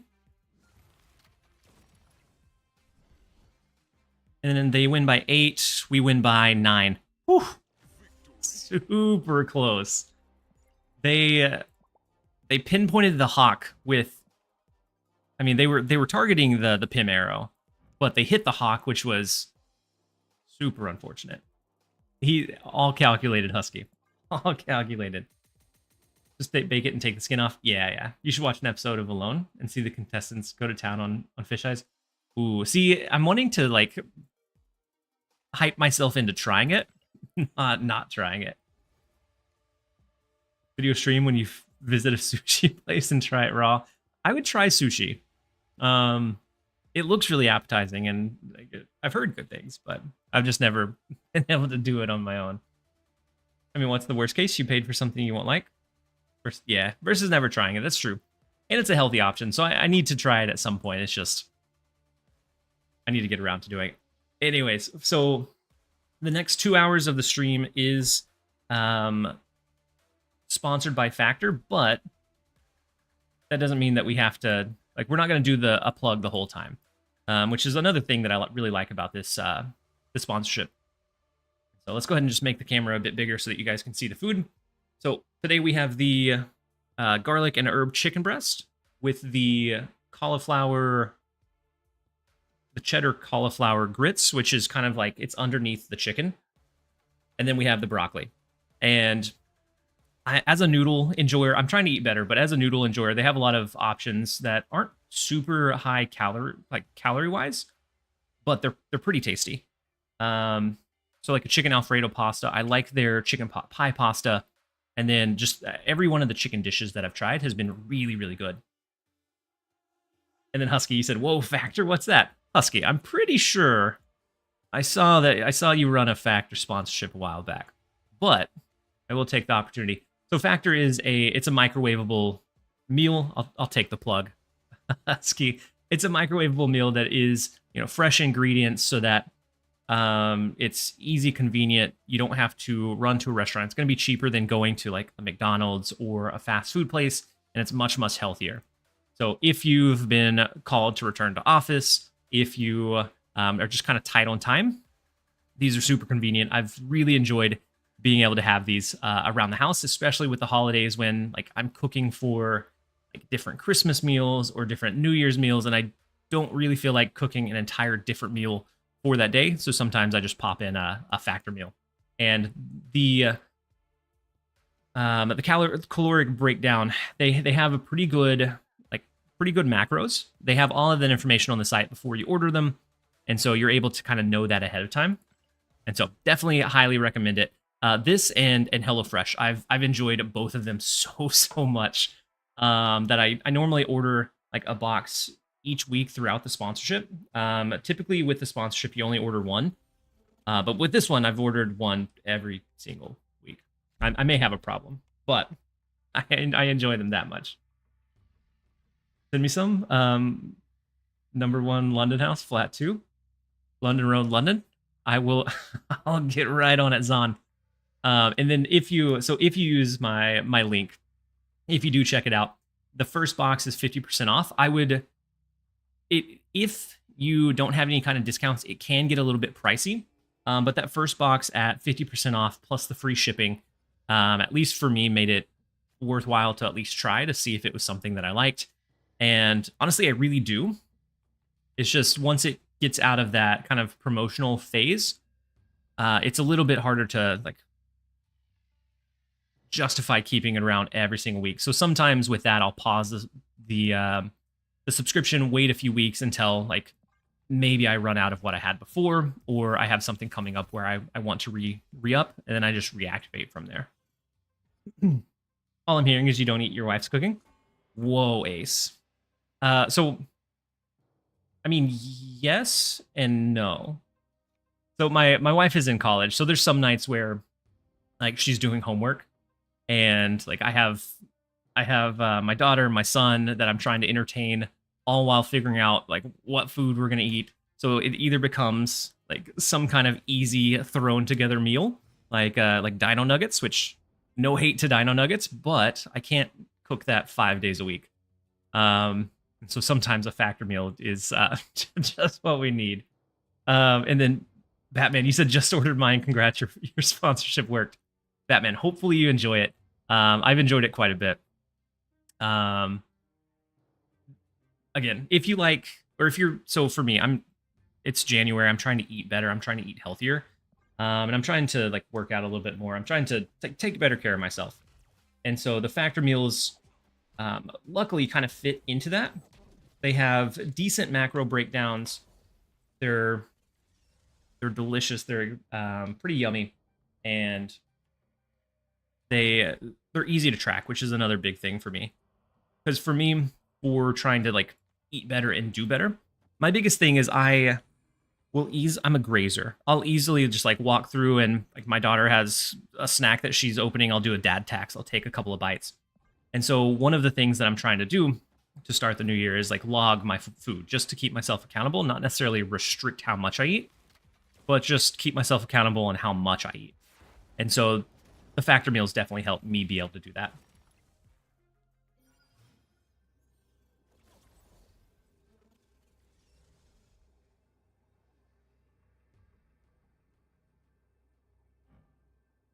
So I've only half been paying attention to the game.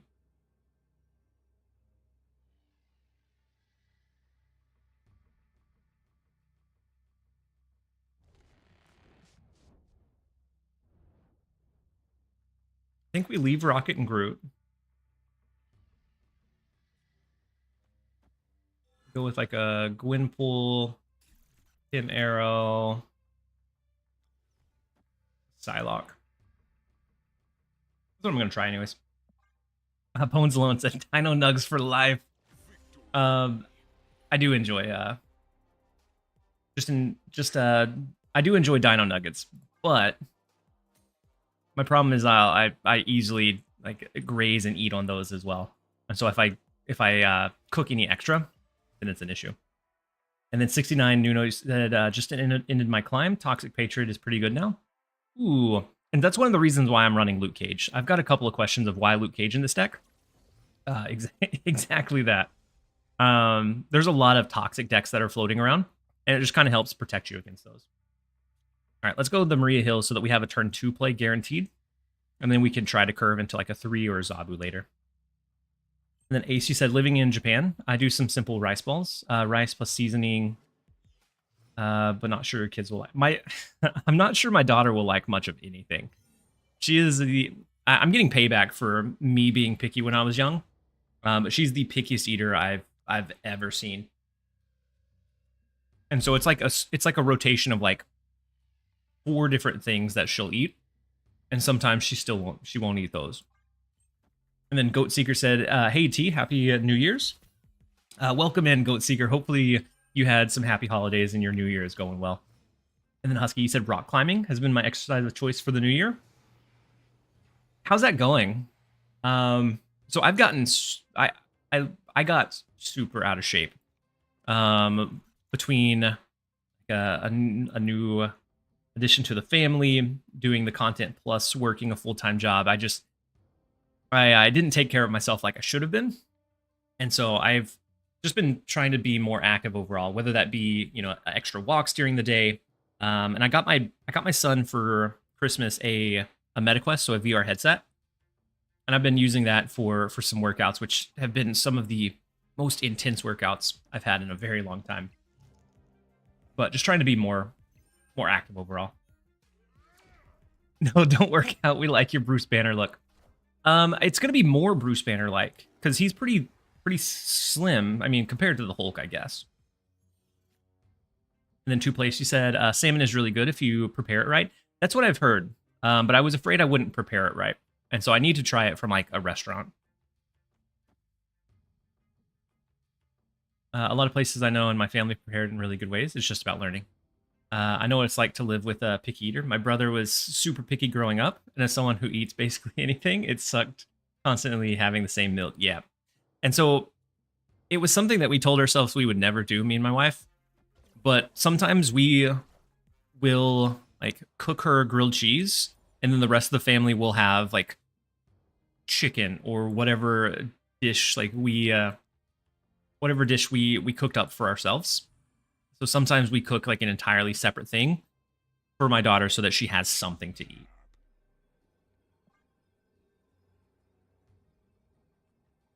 I've heard doing weekly meal preps are good, but then again with kids, it can never plan that out. So I started doing a few, like I meal prepped some protein heavy burritos. So it's like a chicken enchilada protein. I saw it on TikTok. I started trying to do that and incorporate that in as well. And so, wait, they have priorities. So if this is a Mystique, we lose, don't we? Rough. The Goliath would be really clutch here if it wasn't for that gorgeous card. We're going to give him the 2.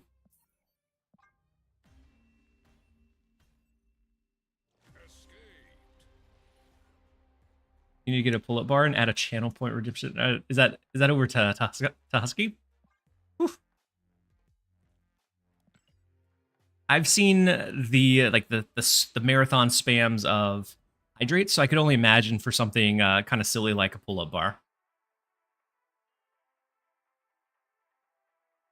You said, what are you playing in VR? Synth Riders and So Pistol Whip has been the one that I've been using to like really get like a really good workout. I'm wanting to try Thrill of the Fight. I haven't brought myself to that one yet.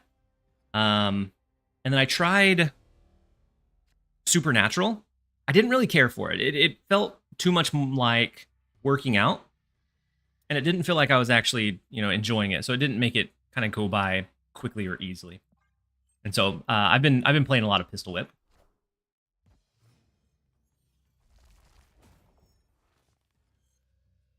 The rock climbing is really nice. I'm tall and gangly, and it gamifies exercise. Yeah, I really like. And it's probably pretty bad, but I really like to gamify my exercises as well. It makes it feel easier, not as like I'm much more likely to continually do it if it's something that I'm enjoying. And then eventually I want to build up to where I can like run as part of my workouts again.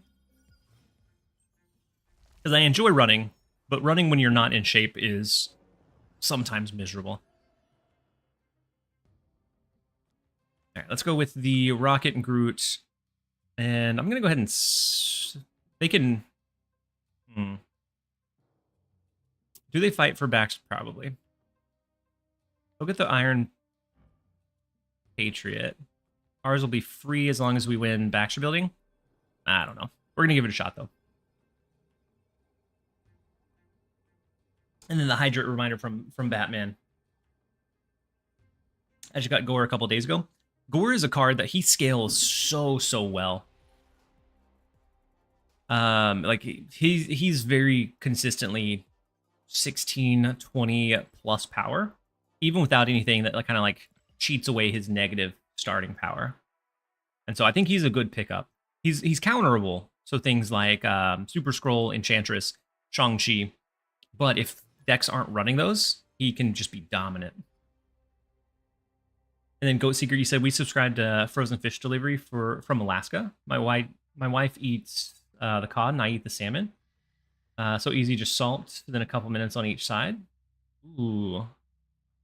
You want the skin brown and crispy? Just a little bit of white albumin coming out of the sides of the fillet. You make it seem super easy, Goat. Like you may convince me to actually try it. Their snap was just to try to get the bob out. It's absolutely full of nerds there too. Rock climbing is fun. I don't know anywhere near me that has rock climbing, but it may be something that would be worth checking out. All right, let's go Iron Patriot to the side. Then we can follow it up with like a Rocket and Groot.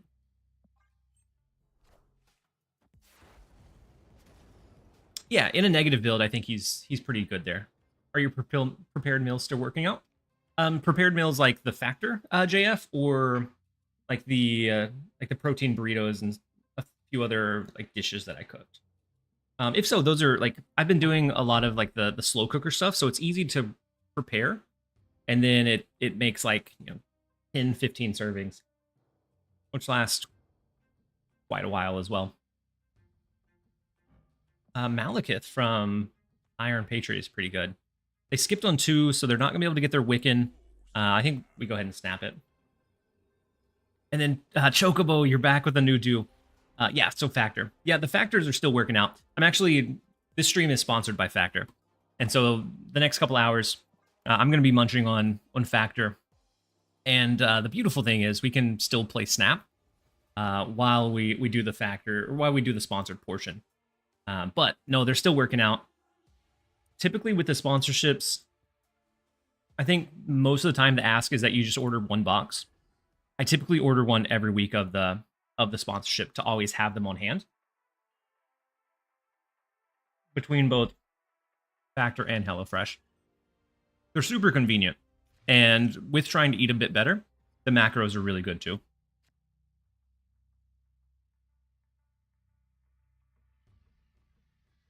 Only takes a couple tries to get the hang of it. Medium heat. Under 400. I'll need to try it. I think I tried at a restaurant first. And then from there, kind of branch out and try to cook my own, if I like it.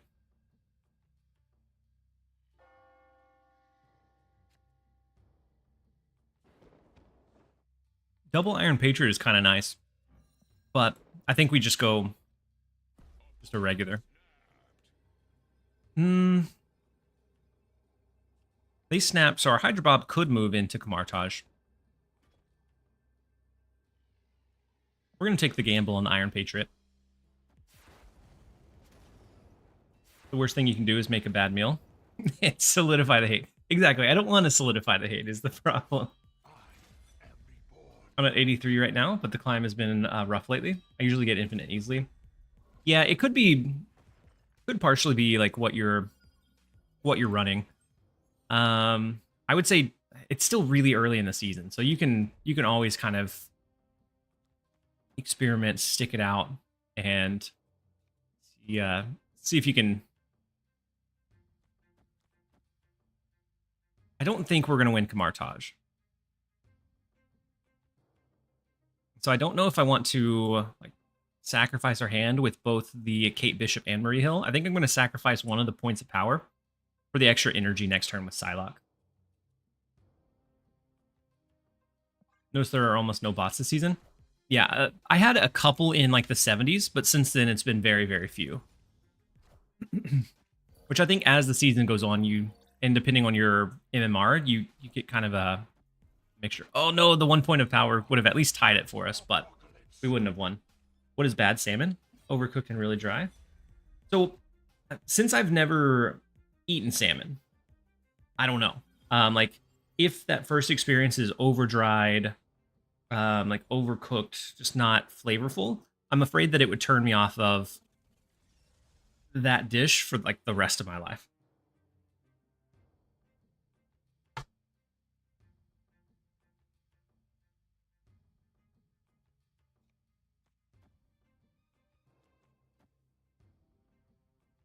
We can do Wiccan White Widow.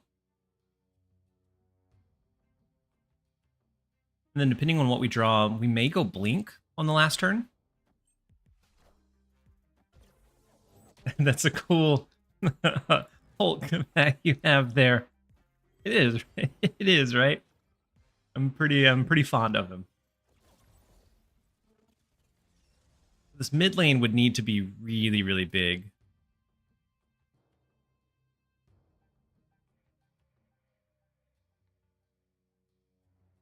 I don't think we're able to do it. Oh wait, this is turn 5. Hold on.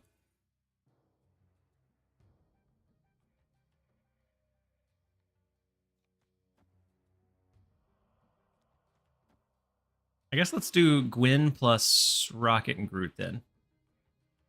Let's see.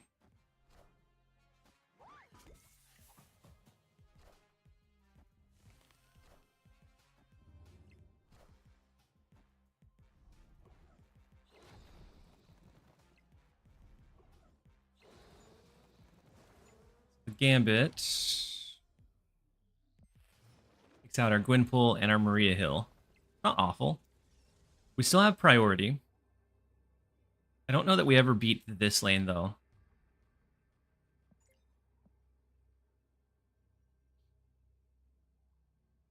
And their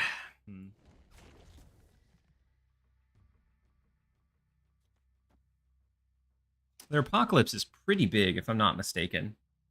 Run? Yeah, I think we should probably run. 20 power? Oof. Yeah. Yeah. No matter how we set that one up, I don't think it was going to be a good outcome.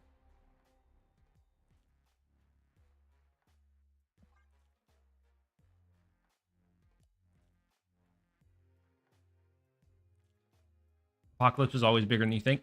I wish there was like a tracker, like in the game, not necessarily through like Untapped or anything. I wish there was a way to tell how big like a null would be, how big an Apocalypse would be. If we run into a lot of discard, you could tech in Red Guardian, and that would easily steal you those games back in your favor.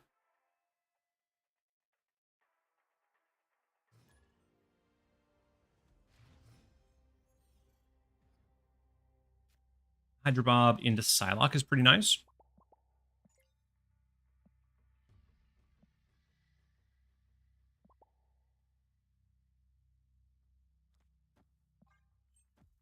I wonder if they're ever going to come back out with leagues. I know that there was a lot of like negativity around them. I wonder if they're going to like rehash it or if they've just scrapped it all together.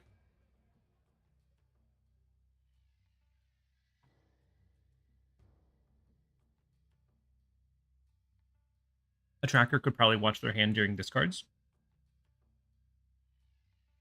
Yeah, it would be nice to know a few of those things because I know sometimes I gaslight myself into staying because I think they only have like 2 swarms and they have 3 or whatever.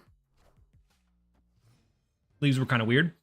They were kind of weird because it didn't auto join everybody in at the same time because it waited until you played a game. I think they should just have a set start time and everybody gets assigned to a league at that point. You would get some people that were AFK, but you don't get the strategy of like, let's just not play the game for 24 hours and then we only have to grind for 18 hours instead of 48. But I did like the free stuff for sure.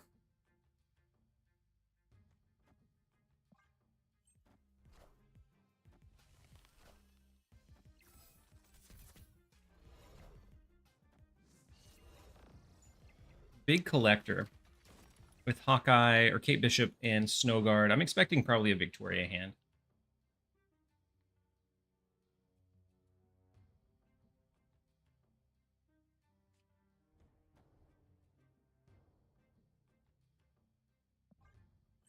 Let's go Gwynpool and we'll see. I hardly ever got the free stuff, so that's why I'm neutral towards leagues. I get that. But like a free variant here and there. It did feel like a really heavy grind on those days. And so it's no I I probably wouldn't have competed in the last few just because I haven't been grinding like very heavily. So even though they're not here, I think it's okay. I think Galacta. We'll go Maria Hill. We can also go basic arrow. Let's do the basic arrow.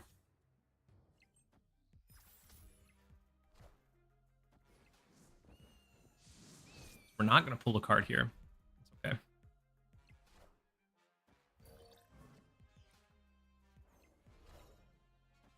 I don't know that we're in a great spot because I would like to do like a big Eliath or something in that left lane.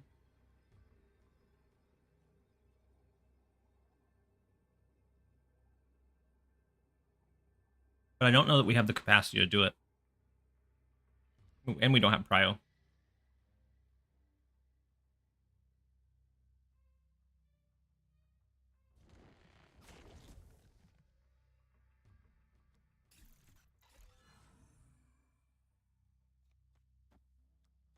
I think maybe something like this would be our best bet. Either that or even not do the Maria Hill and just snap to move the Hydra Bob to mid.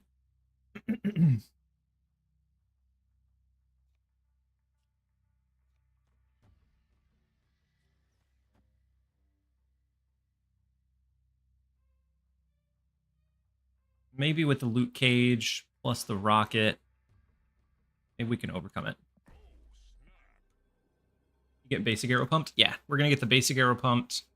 The Pim arrow is going to get pumped by the Galacta, plus the full cap bonus here. It's just the left lane becomes kind of questionable.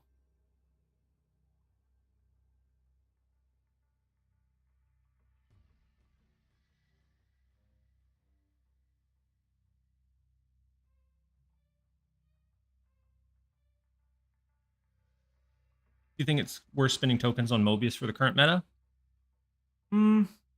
Probably not. He's a card that, like, sometimes he... That was a very long pause. An unfortunate placement of Gore. I mean, I think it would have beat us in mid anyways, but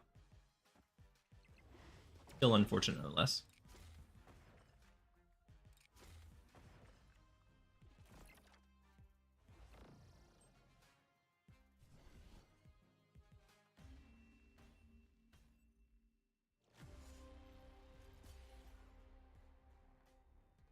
And so I think Mobius in certain decks, but I think it's very restrictive and very...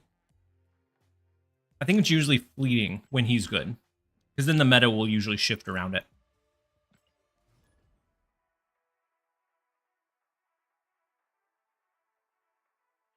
And so, White Hoodie, there's been like no information or no leaks or anything. There was an Ask the Team where Glenn mentioned that Hydra Bob might be on the chopping blocks.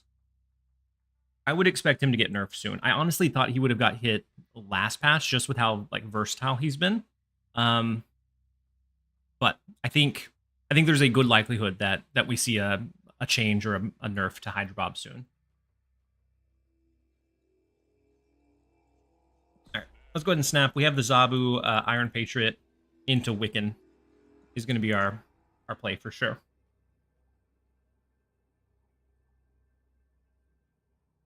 He said, Snap is such a good game. Great plans can fall apart. In one turn, you can actually win left when you were trying to win right. I think a healthy amount of RNG is very, very fun. I think too heavy into the RNG aspect makes it frustrating. So like the Arsham stuff. When they generate a Galactus and Eliath or whatever like perfect counter they need. Hey, we called out the Wiccan as well. I think too much RNG can be like the frustrating factor, but a healthy amount, so like locational, where you can deck build impactfully around it, I think is very, very fun.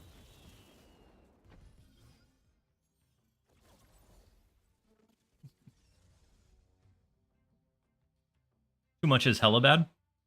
It is. It is for sure. Like, I think if there was no RNG, the game would be super boring. Because then it just comes down to who draws what card. And I don't think anybody wants that. No matter how much RNG like gets like dragged through the mud, I don't think anybody wants like a just straightforward, I play this, if you play that, then I lose type of thing.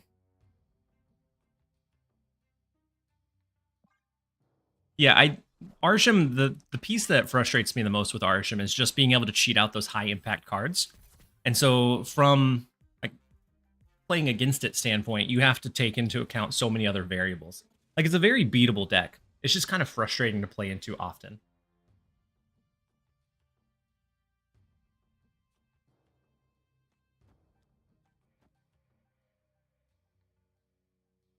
I don't know if we even want to do... I think we do Lockjaw on the very last turn.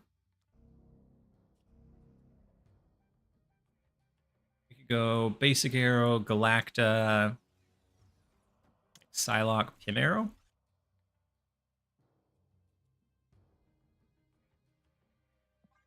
And we just save the Lockjaw for the last turn. The Mario Kart factor is necessary? I think so.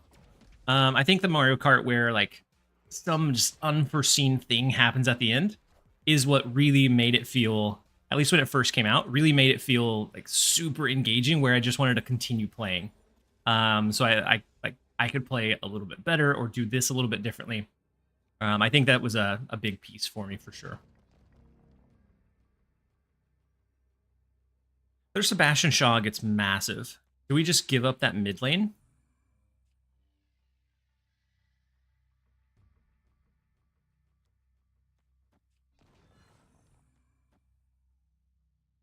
I think their left lane is going to be the weak one.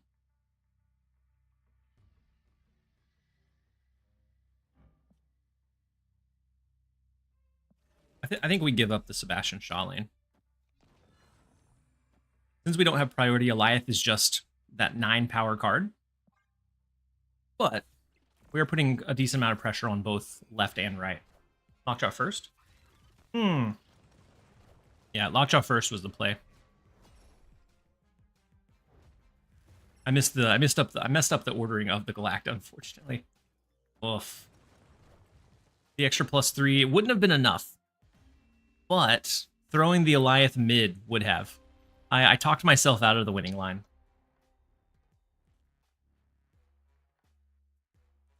You're gonna go back to Clog for a while? Yeah, Clog is... I think Clog is in a decent spot. You still have to look out for the same counters, like them running a Killmonger, but I haven't seen a lot of people running stuff to directly like counteract Clog. At least not yet. If it gets too common, I think we will. But for right now, I haven't.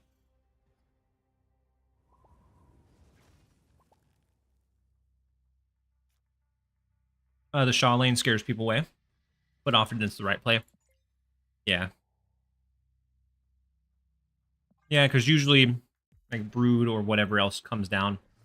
And knowing if they were going to do Brood, that the left lane couldn't be anything big because it would have to be Surfer. I think we could have easily accounted that and put our Bob over there instead.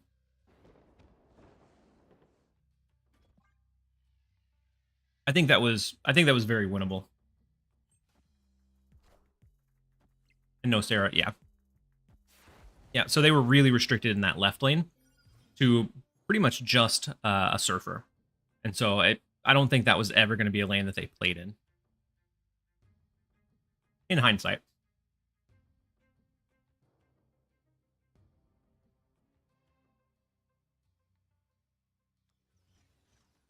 We get a 2-cost Destroyer. That'll have to go here.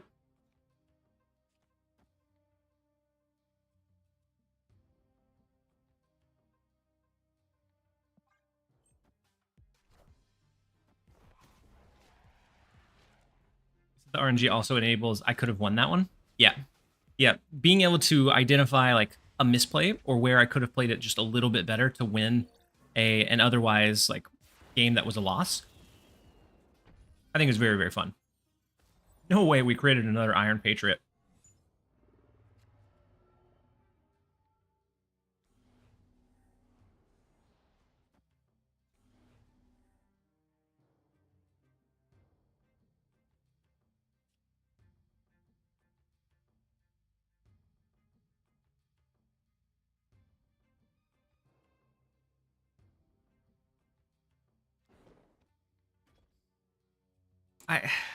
I don't want to fill this right lane though, is the problem.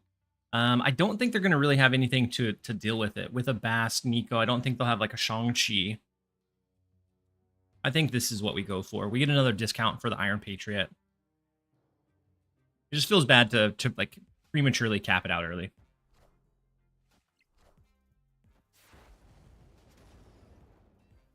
But we'll see. Wait, and we get a Taskmaster?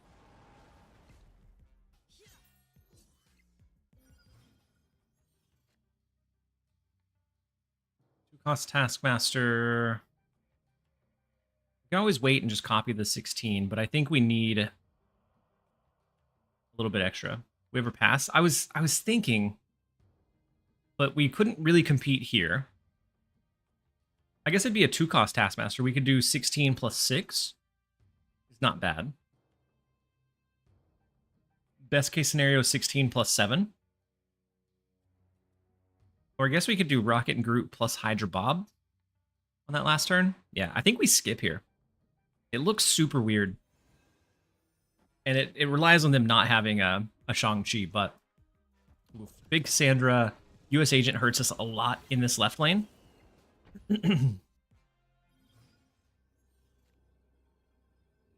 Kate Bishop isn't massive.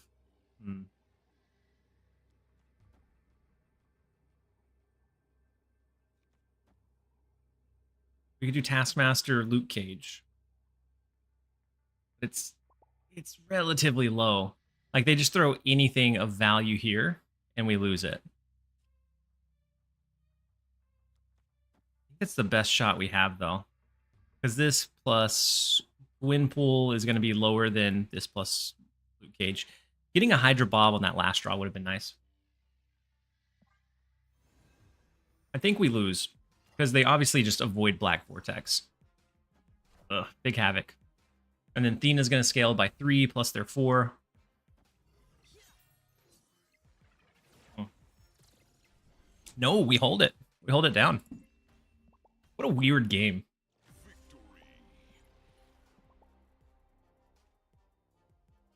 The Iron Man left.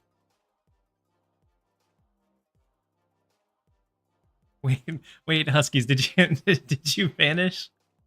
Your messages would I didn't suggest anything wrong. It never happened. Those were not the suggestions you were looking for.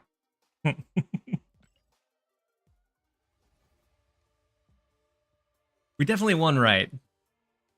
I think by knowing that their deck typically doesn't run Shang-Chi, we were able to get pretty lucky. It was one of those games that, like, it's super hard to like play through. But those are the fun ones. Finding like those obscure lines. That's another part of what like keeps me engaged with Snap. Versus something like Pokemon Pocket, which I do enjoy Pokemon Pocket. But it's almost a lot more solved right off the jump. Once you determine like what the opponent's deck is, you have a pretty good feel for how the game is going to go overall.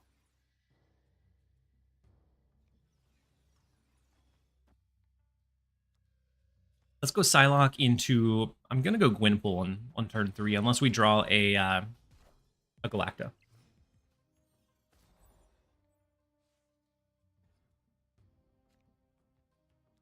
Do draw Galacta. Ooh, we need to find our Luke Cage. That gives us so much value in this game.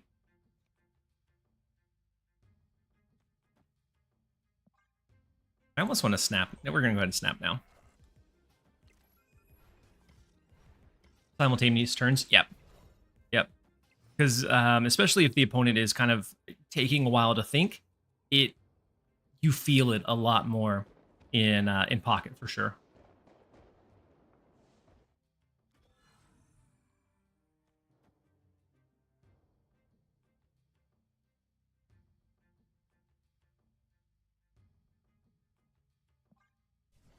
We're still hoping to find Luke Cage. But I agree. The simultaneous turns, I think, is like one of the biggest things that Snap did that kind of revolutionized the card game. Because then you don't have that super boring downtime where like you get distracted because the opponent is taking forever thinking through the turn, which is super valid. But you don't have that super long waiting period before your next chance to think through. Second Galacta is kind of nice. We also have Luke Cage, which is huge. And as long as we win right, Galacta will be free.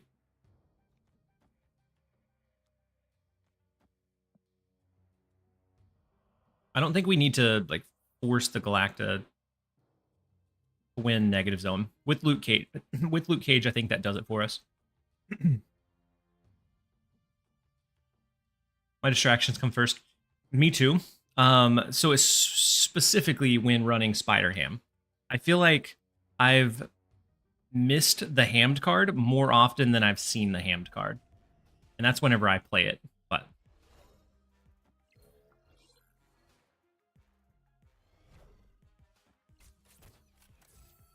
big basic arrow, grapple arrow, but we're going to fill that mid lane.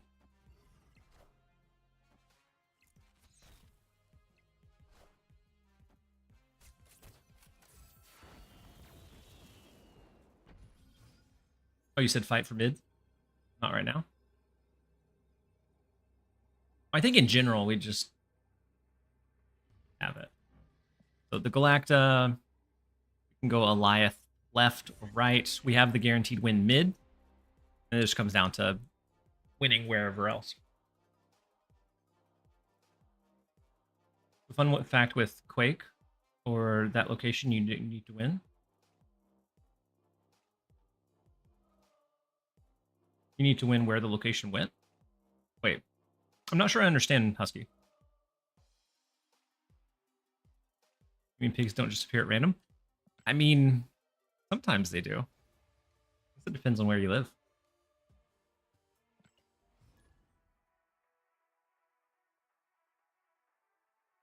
Oh, Iron Patriot mid instead of to the right.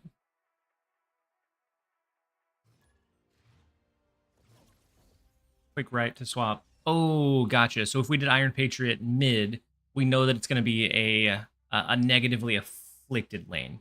Husky, gotcha. I wasn't following before, but I think I got it now.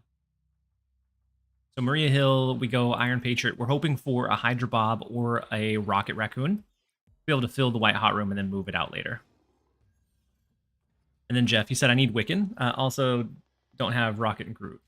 So instead of Rocket and Groot, I would do either like a Red Guardian or a Nocturne. So a lot of the strength that I've really enjoyed with Rocket and Groot, specifically with Iron Patriot, is a lot of times Iron Patriot encourages you to like really make your lane pretty full, and Rocket and Groot gives you that flexibility to move it out later.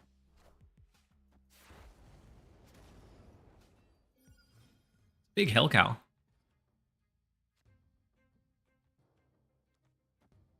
I don't know that we necessarily win the White Hot Room, but even if not, I guess unless they fill this lane this turn, we'll be able to move the Rocket out later.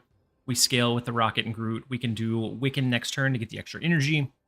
I think we're definitely in a snapback situation. Don't worry. Don't worry about it. Okay. I'm guessing I wasn't kidding it. That's all right. All right, let's go Wiccan. We can do this. Even though the Hell Cow won't be discounted, it'll be fine. Awkward locations for this deck. Dark Dimension is a bit awkward, for sure. Ooh, you can... Oh! You can counter Iron Patriot. So the location you need to win gets shifted. Gotcha. So then it's in a different lane that you need to win, but most of the time they'll play in the Iron Patriot lane instead. Gotcha. I'm on board now, Husky. It took me a long while, but we got there. Gwynpull is big. What if we did like a Gwynpull or... No, their collector can scale, so I don't know that I want to do the Galacta there. We can do Galacta, Gwynpull. Go ahead and do Kate Bishop. She won't scale the Kate Bishop this turn. Or at all, unless we don't play in the left lane.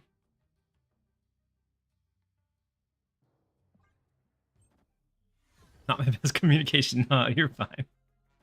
That took me a while, a little to find intelligible words. I thought I was the one struggling. You're absolutely fine, Husky. Big Victoria hand, helping them out here. Do we ever abandon this left lane? We have the big Goliath. We could move the Rocket and Groot.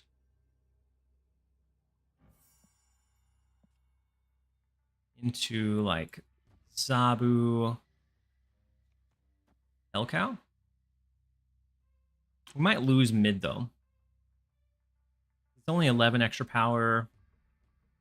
You have, like, a Devil Dino. Might be problematic. I think this is what we're going to try. There's probably a world where we could win the left with, like, moving Rocket and Groot, playing the Goliath, letting it scale from the Galacta. But I think we're going to try to play around it. We may lose to a 3000. I found that the lower collection level players are sometimes scarier than the higher ones. Because they're playing things that aren't necessarily expected. And so sometimes you get surprised. Hopefully that's not the case here, though.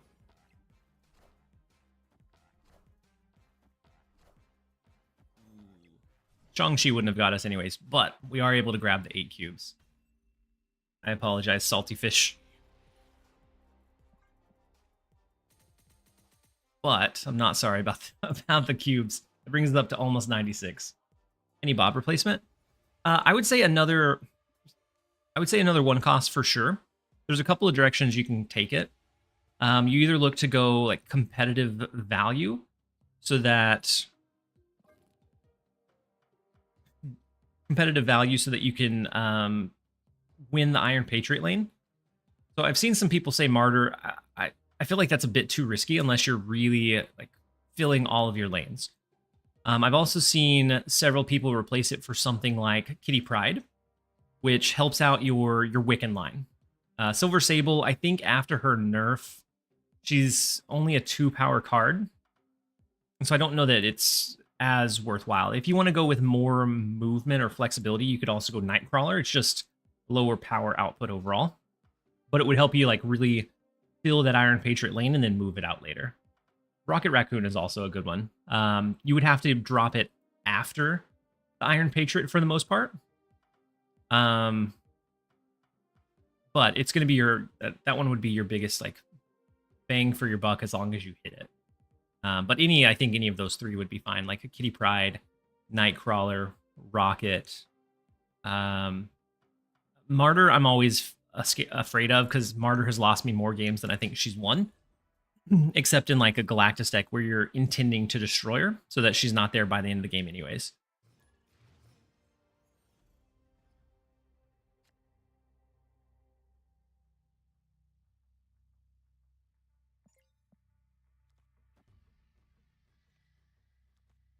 Let's do Zabu into Ant Maze, and then we'll follow it up with Iron Patriot and whatever lane it bounces to.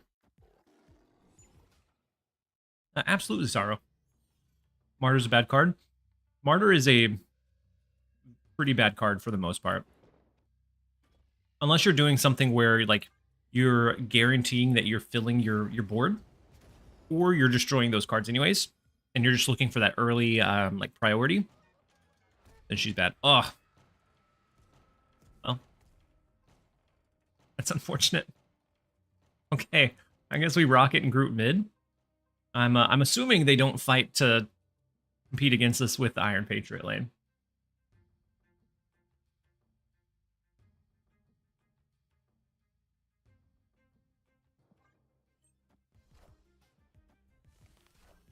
Yeah, in an Ultron deck. Fine. This game could not go. This game could not go worse. I guess all we can hope for is that they drop some hefty ongoings. I don't know. Oof. We are struggling for sure. I'm surprised they haven't snapped it.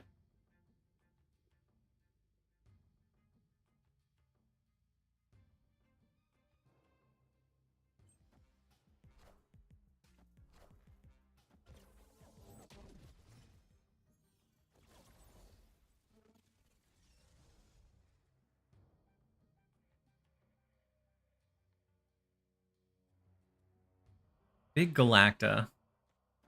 They haven't used the Aunt Maze yet. I think Gwynpool plus Kate Bishop. We'll see. Is it a Surfer? Yeah, it's Silver Surfer.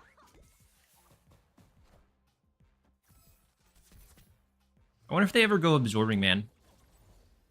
Absorbing Man or Shaw.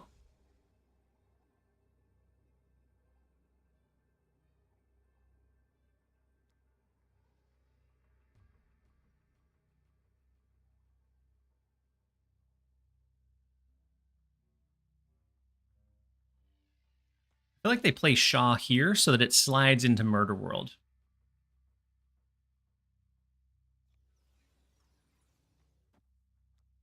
I think we probably lose this one, but I'm going to give it a shot. Abs would go left. Absman or Shaw would both go left, I think, since they haven't used the Ant Maze.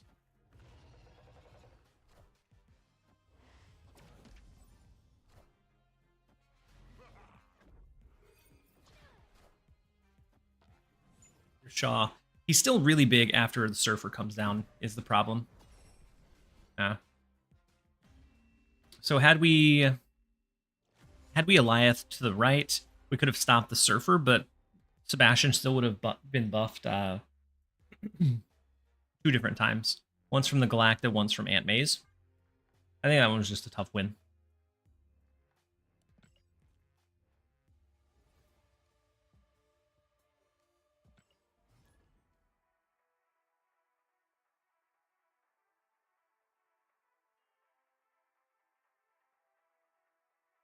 Martyr is a card designed for the lore, not the game. I I enjoy Martyr in only like 2 decks. Like a Gilgamesh Zoo, and she still gets cut there most of the time. And then my like a weird Galactus build, and that's not super relevant most of the time either.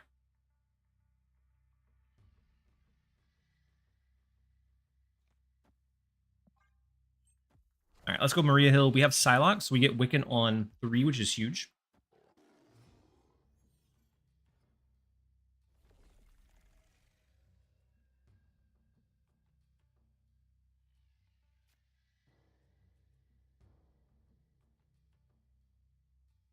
Iron Patriot is also pretty tempting, but I think the extra energy is more tempting. Go ahead and snap it.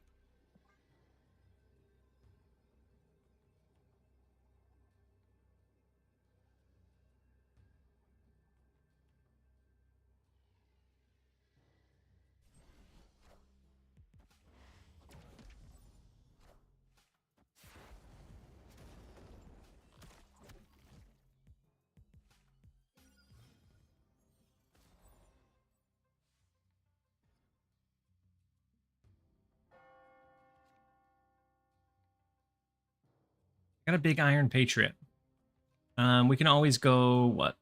Wiccan, we get the double extra energy. Maybe a double Iron Patriot.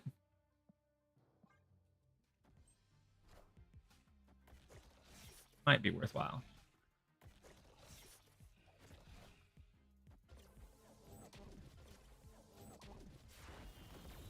Big boy energy. Very big boy energy. They do get the discount on their Iron Patriot card. And I guess double anti-venom doesn't do anything because it affects the top card both times.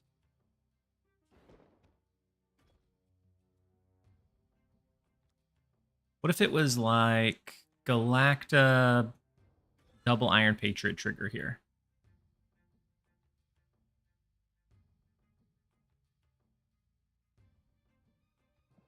And we have massive energy too. So even if we don't end up getting the discount on the cards, I think it's okay because we'll have snap again. Yeah, I think I've tried to snap every single turn, Chocobo. I keep thinking, yeah, this is a good snapping hand. Let's go ahead and make sure we snap like every single round.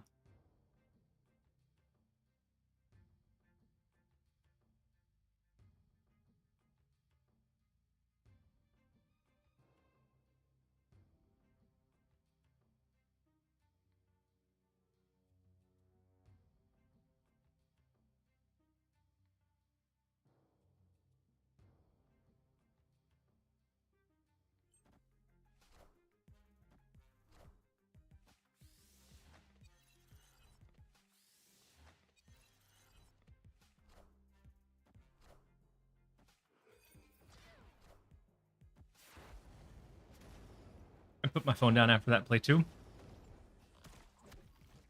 What after the double Wiccan? Double Spider Woman over there is big.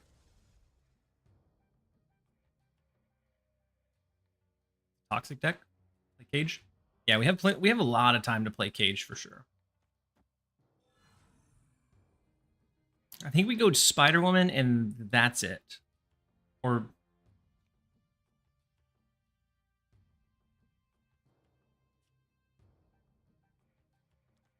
we'll get a cheap Red Skull. It'll be a 1-cost Red Skull. We get the Luke Cage. We have a lot of extra energy, so I think this is the play. It opens up a spot here, here. Then we have the 3 in the left lane to play off of. He has Cage? Probably. Probably has Cage. But it helps us win the Iron Patriot to get the discount on the Red Skull.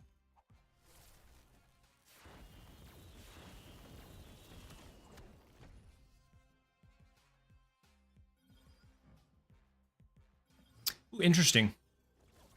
Winning the Iron Patriot on reveal, I would have thought it would bring it to 0, but it just brings it to 1. Wait, no, I miscalculated. I forgot that they had spots open here too. So Spider-Woman is stuck over here.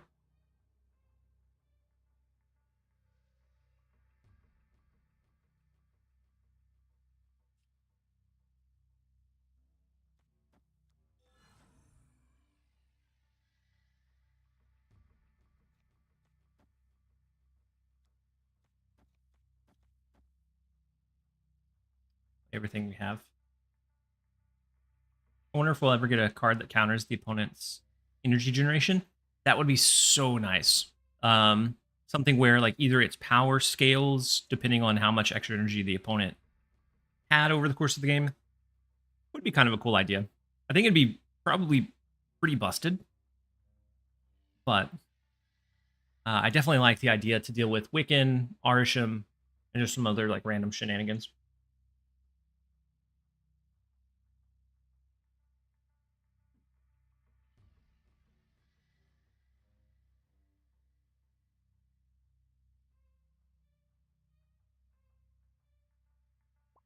Do get the 2-cube retreat. We'll take it. Continue on our upward climb.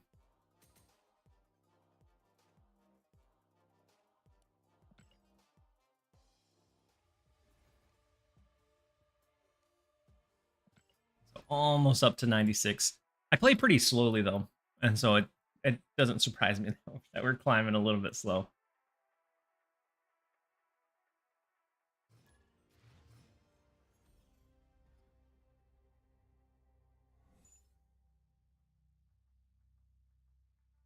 Double Zabu is not bad.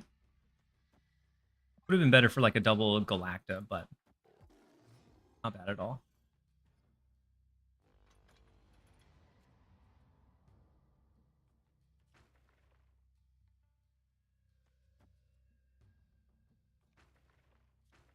Relocate bishop over to the right. See if we can start finishing off our climb. Big Galacta. Go ahead and play her over to the left. Just so that when we play into Titan or Vibranium Mines, we're going to get a lot of benefit. Ooh, double Lizard. If they have a Luke Cage, that's huge. Otherwise, beatable.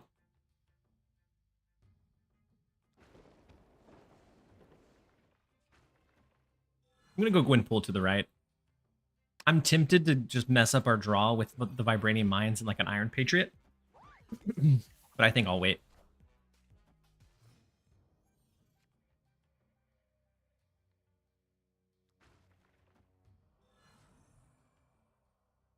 Big basic arrow. There'll be a big Pim arrow as well.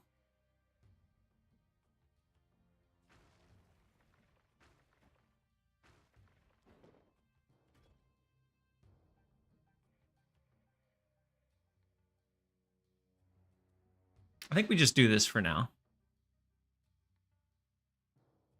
The cards that we have are cheap, so we can flood most of them next turn, depending on what we need to play. Ooh, or Enchantress, true. I always forget Enchantress is an option, because it's so like rarely ran. Even after getting like a little bit of a buff in the right direction, it still ran so infrequently. Oh wait, this is turn 5. What are we doing? I thought this was turn 4 for some reason.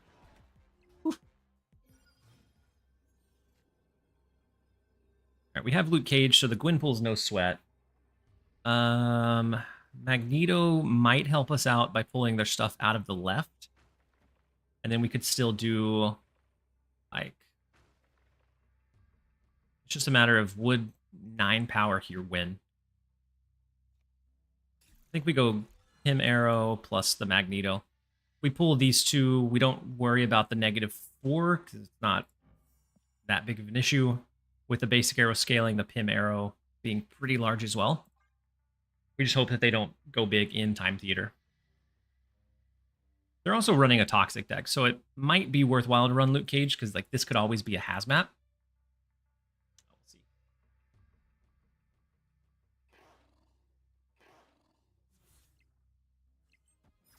Ooh, a single card in mid is good.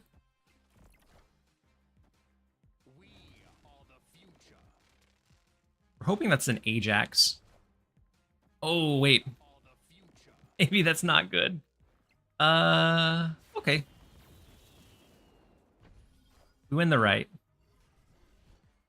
We tie left, we win mid. Okay, that's fine.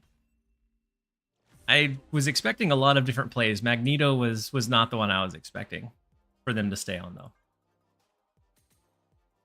So I think it's like an Ajax toxic style.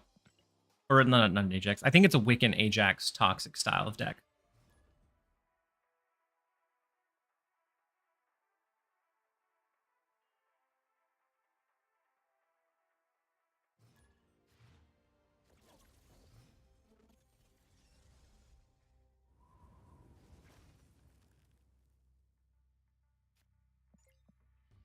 All right, next up we have Swagatha. Let's go Maria Hill so we have a guaranteed turn 2 since Psylocke unfortunately got hit by the icebox.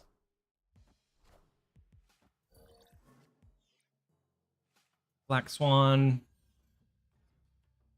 Not the best 2 cost, but not the worst either. A double Wiccan play is pretty wicked.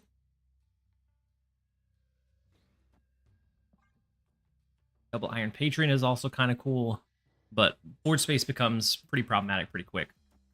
And then Melkin, hello TLSG, hope you're doing well and having a good stream. I am Melkin, hopefully you're doing well as well. Glad to see you here. So we don't have to go Psylocke. I think we go singular Luke Cage.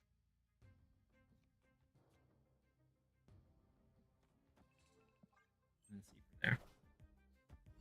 The Pandart, Jana is the only Pandart card that has me feeling things. Oh yeah, Jana. It's this avatar, right? There's a couple of Pandarts that are I think are pretty good. The double rocket is also going to be really, really massive for us. We'll have the flexibility to more easily like lock down certain locations. If we were going to snap, we probably should have snapped before Wiccan came down. Okay.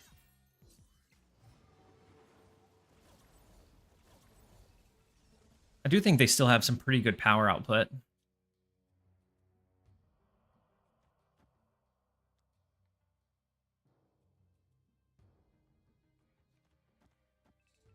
would be 6 slots, which I don't think we ever want to do.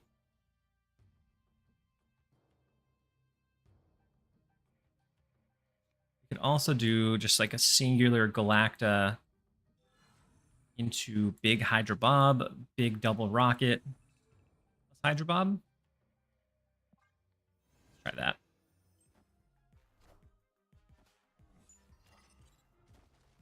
Huge Sage.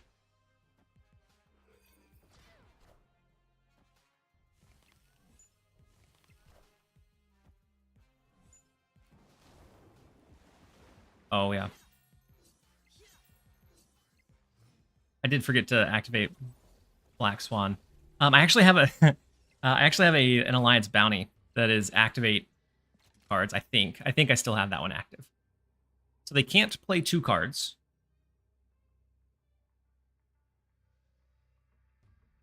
We could either win mid or win. But we can't win the right lane. There's nothing we have that can overshadow that, unfortunately.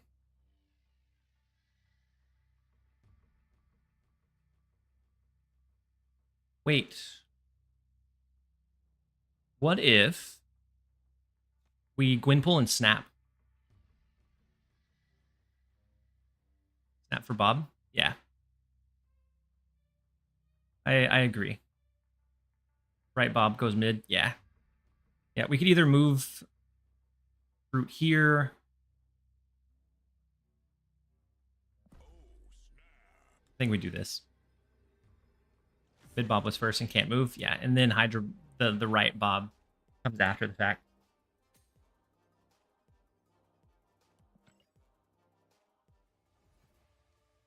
Hydra Bob is one of those that on release he was so bad. All right, I guess we just didn't really know how to play him or what to play him in. But as value stuff started kind of reigning more supreme, Hydra Bob is super flexible. Probably too flexible, honestly.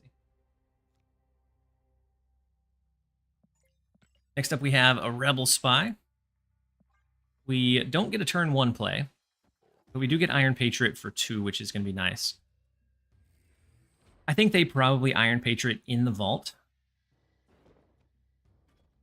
which is not as nice. I think even 1-4. Yeah, I think even 1-4 would be.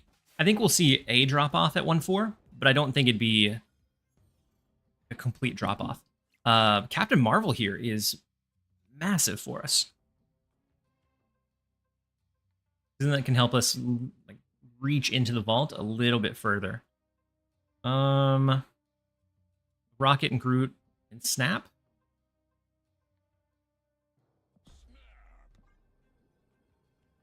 People saw his ability as upside / downside. Turns out it's mostly upside. Yeah. I thought a lot of times his ability would be downside. If we had Luke Cage there, we would have won Necrotia. So we don't get the discount on Iron Patriot. That's fine. Kind of.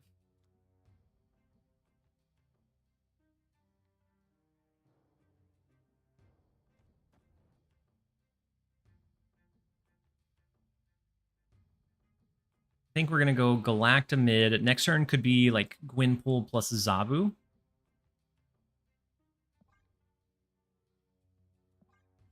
I was going to go ahead and move Rocket into mid, knowing that they probably play there a good bout. A Luke Cage is looking more and more valuable. If we can find Luke Cage on that last turn, that would be perfect. Let's go. Ooh, this was a 0 cost, so they were able to fit US Agent over to the left, which is really, really nice. Let's So Captain Marvel, Zabu, Hydra Bob. Let's go Zabu. Wasn't Hydra Bob's original text that he would, after every round, jump a lane? Already running? I think it was something along those lines for sure.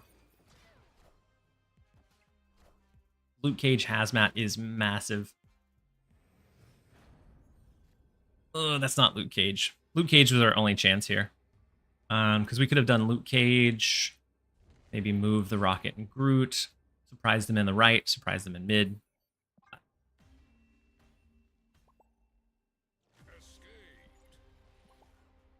But we'll run to the nasty affliction.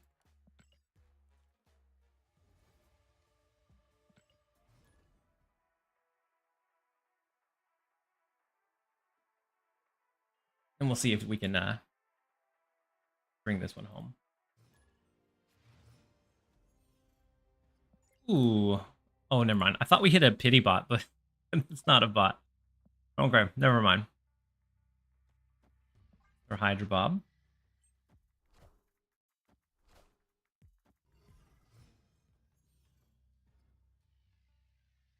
Data mines a lot of times are close, but I think we always need to take them with a big grain of salt because they could change dramatically or not at all. Even though historically they haven't changed a lot, there's always a chance that they do. What's been your favorite deck that you've been loving recently that's not that popular? It is it's a King Eitri deck, actually. I've been really enjoying a King Eitri. Where do we think they play at? I've been enjoying mid. I've been enjoying a King Eitri like Moon Girl She-Hulk deck. It's like you don't do a lot and then you just explode a lot of power on the last turn. Yeah, it's a hammer list. That's what I was running for a while. I don't know how it fares against like what we currently have. I can run it for a couple of games after this. Because the list isn't doing as well today as it did for me yesterday. Some of it's user error. Some of it's just the matchups we're facing today. Big Luke Cage. It's gonna be some big arrows. Tell that to my girl Firestar, who got changed twice and never saw the light of day. That Uncle Ben has been in the data mines forever, it feels like.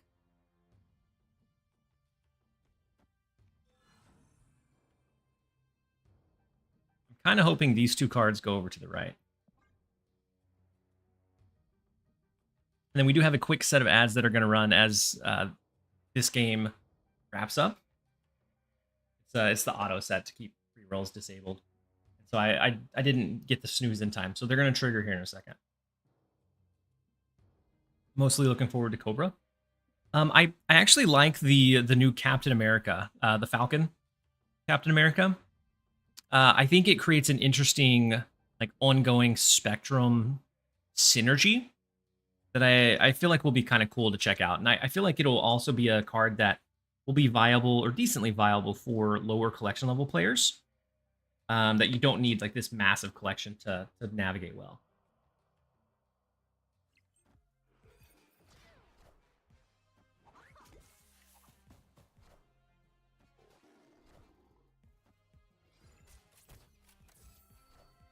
I'm checked out of this month. Yeah.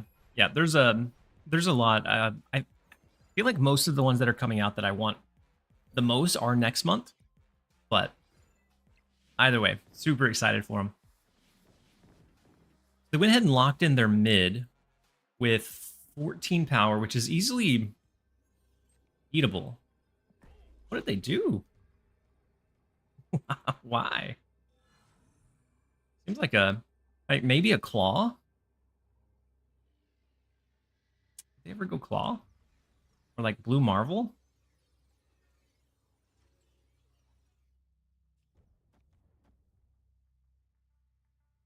The arrow will scale? Yeah, the arrow will scale by 3, but that's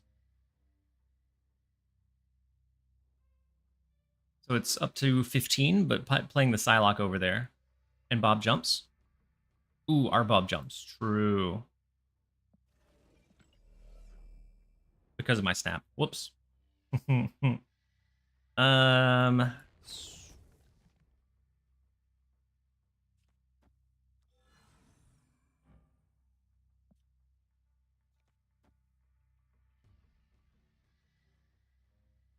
Do you ever have a way to buff this more? I think is my biggest concern at this point. Because if not, then this becomes our play. This is 10 power.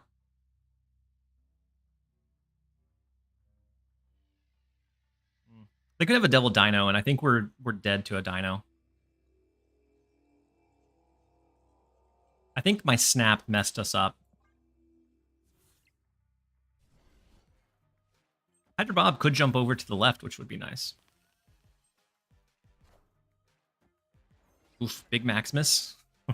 Rough. Grapple Arrow. Rough. Symbiote Spider-Man. Super rough. I should not have snapped. I should not have snapped, because then Hydra Bob, like, this was winnable. But I snapped and messed it up. Oh, no! So for all the times that Hydra Bob has won me a game, the times that he loses is typically user error. Unfortunately. Rough stuff. Oh, wait. I was going to play the King Eitri deck.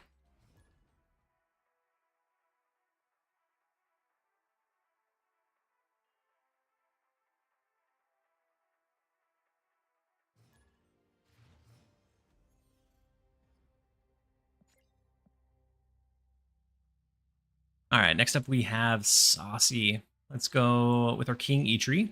We'd love to see.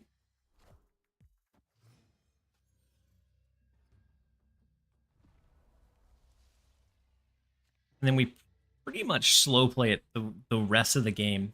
Hoping for like Black Swan. Thor is huge. So is Beta Ray. Bill, if we draw into it. We don't really have much that we can use to compete for the Iron Patriot lane, unfortunately. But let's go Thor. I'm going to go ahead and activate King Eitri, just so that we don't waste a turn or a draw on potentially hitting Hammer. But if this is the deck that we were playing that we just got, that we were playing and just switched off of, and we get beat by it, I'm gonna be sad. You get Beta Ray. Love a good Beta Ray drop.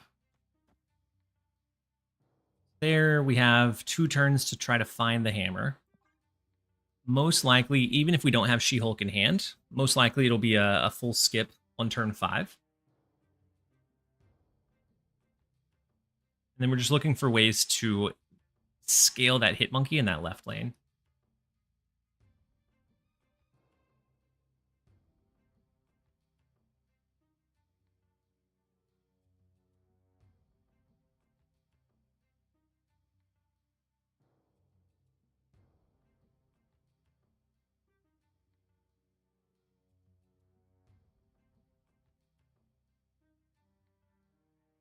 Saucy is heavily thinking through their move. Sandman, it's fine. Typically we don't play on 4. Okay, well, Frigga makes it kind of a problem.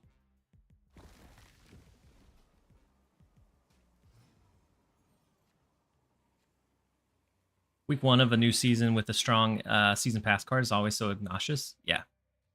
Yep. Yeah, I agree. So if they do their second Sandman, that hurts us a lot.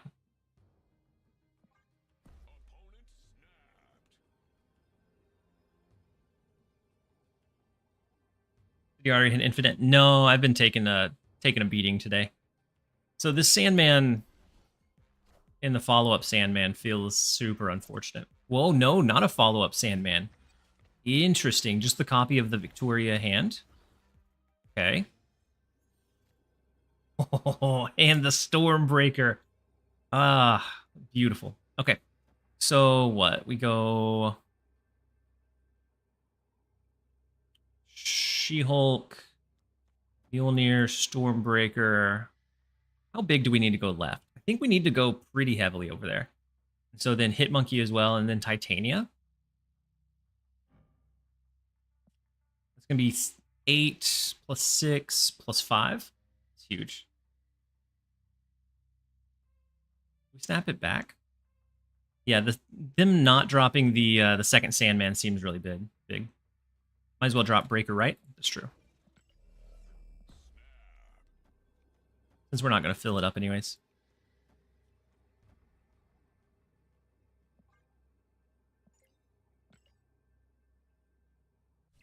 How can we see the top decks in new season? Can't figure out how on Untapped. Do you have Untapped Premium? If so, select the latest patch. Right, so they abandoned the right lane, unfortunate. But we did go pretty heavy in this right between a She-Hulk. Hitmonkey's going to be close. Not close enough, though. It was a good allocation of all of their resources left, unfortunate. We could have won mid had we not went She-Hulk, Hitmonkey. If we went with those into mid instead of left.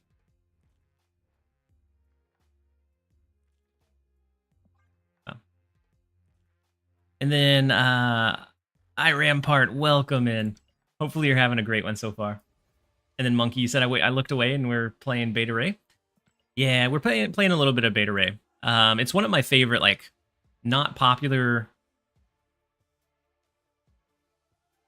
kind of pocket decks. Not a bad set. Not a bad set of missions.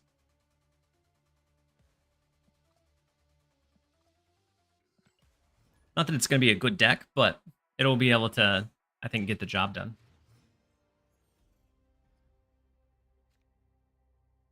Apparently Mysterio is in my future. I think so. I can see it now.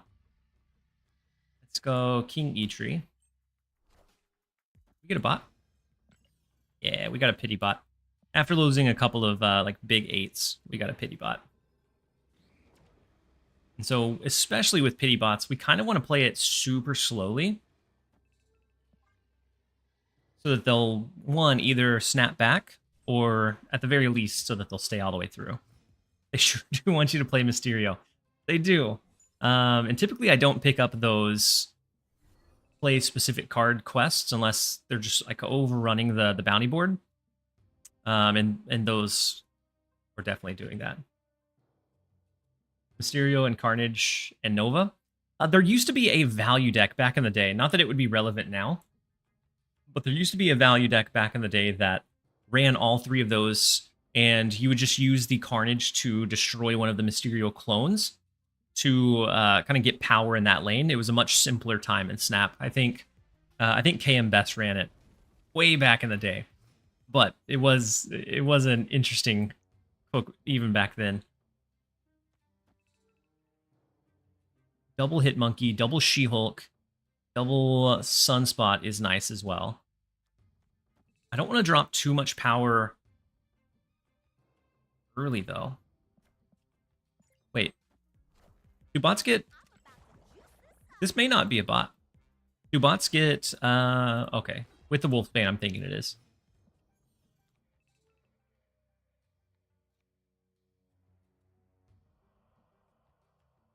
I'm just going to go single Sunspot. I know we can play both, but I don't want to drop too much power. I want to keep them to stay.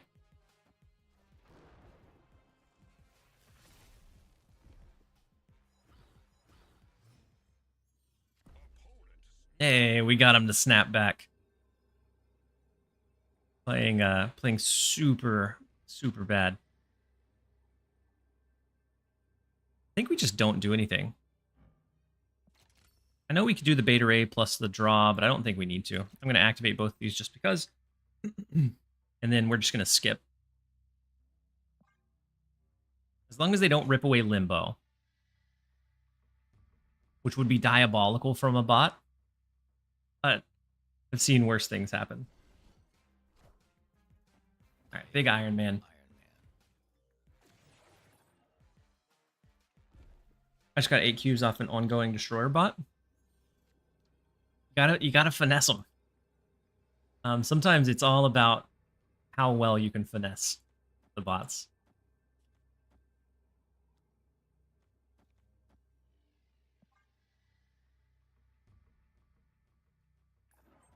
I don't know how many times I forgot to activate Black Swan over the last few days.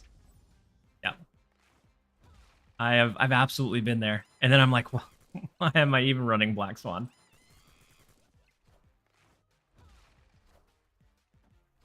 I'm playing Clog now, and they don't understand Titania. The bots, yeah.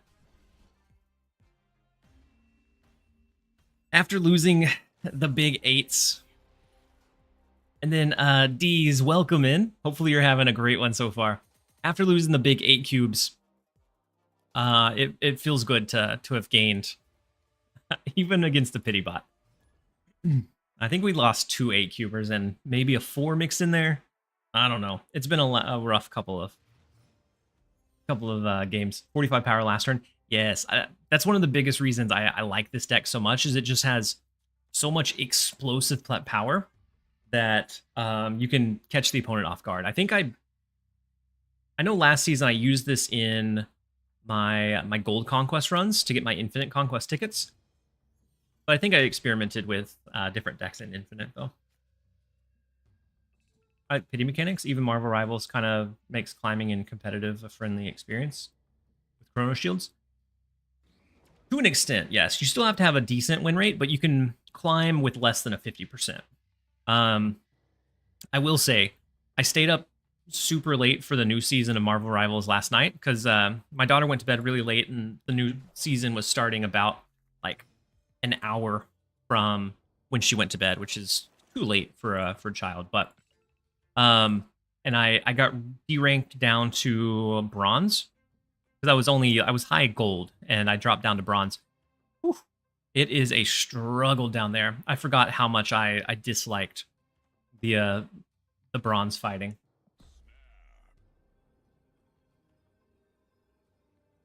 Moscow said, when I complain about the meta, people are like, do you want to just play solitaire? I mean, sometimes you just want to play solitaire. Oh no, what a beautiful counter to our Sunspot. It helps a lot to play with friends. Yeah. I solo queued up to I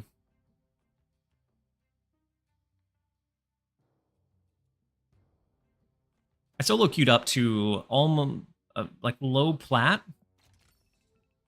by the end of last season, but then went on just like a tear where we had like 4 DPS every game, and then I was filling as either a tank or a healer every single match, and we ended up losing.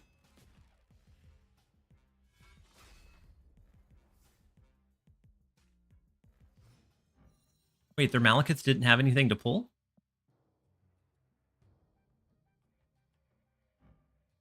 Go ahead and activate. We'll skip. Let's see what we can do. Oh, they played it on the right. Gotcha. That makes sense. It got moved to mid. I just didn't see it when it happened. And then D's, how's the climbing? It was going okay. I was up to, I think, rank 96, and then hit a couple of really bad games and really bad stays or just misplays. And we got down to like 93 again. But we're climbing back up. We're still in good spirits.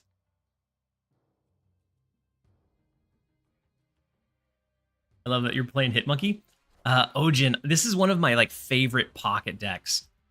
The big hazmat to make sure that Beta Ray can't get massive. If we find a Shadow King here, I think we can just cheese. No, not Shadow King. Okay. We can still do pretty big with Stormbreaker left,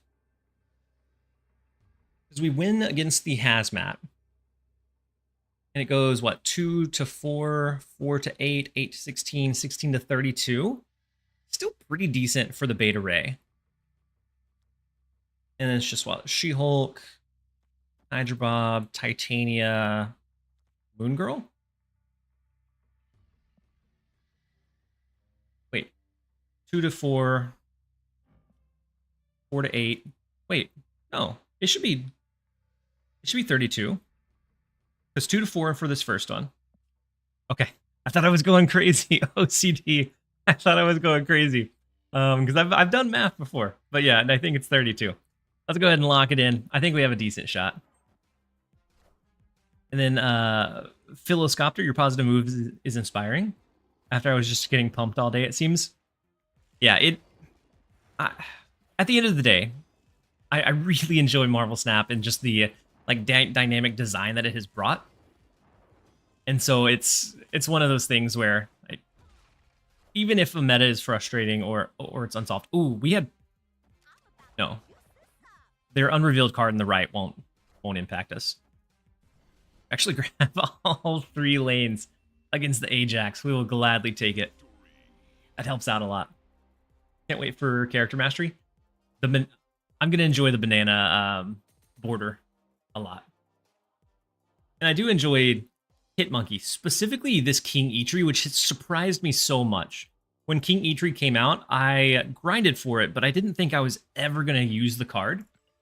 But this has become one of my favorite decks over the last couple of seasons to use just when the meta is not super fun for me to play into.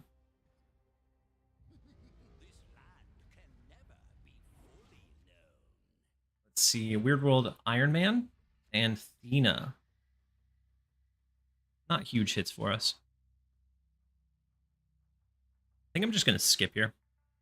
We have the Black Swan, we have Thor, and then we can flood at least these 2. Shadow King can help us a lot with the Bast as well. I guess if they didn't draw our Shadow King, that is. Let's go Black Swan. Then it's probably Thor into maybe like Thena plus a King Eitri. We'll see how the rest of the draws pan out. I have a question. If I buy Victoria with tokens, does she count? Does she count out of Spotlight caches? No. So if you buy her with tokens and then you open Spotlight caches, you can potentially get her her variant in 1 key, and so her variant will still be there. Ooh, big Iron Patriot.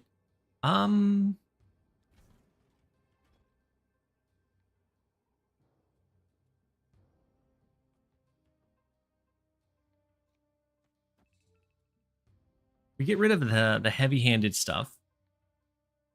We have the Iron Man to pressure this right lane. I'm okay with it. And we do get our Shadow King as well, which is big. Oh no, the Negasonic. I never play around Negasonic. That's... And whew, this turn this turn could not have gone worse. Oh gosh. The good thing is we have... Oh no, Kitty Pride. Never mind. There is no good thing. They pull in the Kitty Pride. They can still play over here.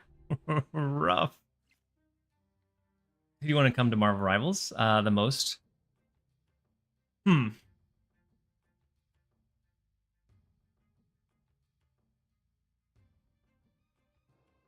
don't know. I really like the fact that they're just continually adding new characters. But I don't know who is like top of my list.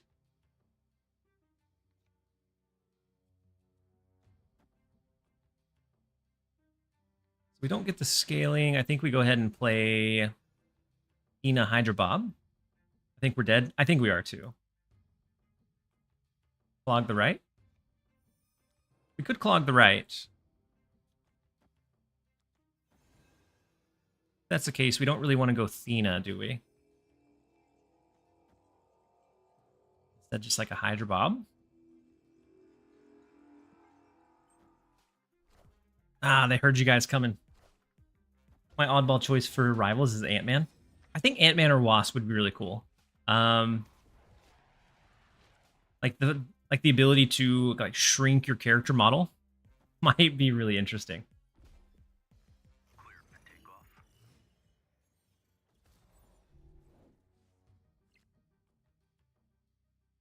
right, so do we...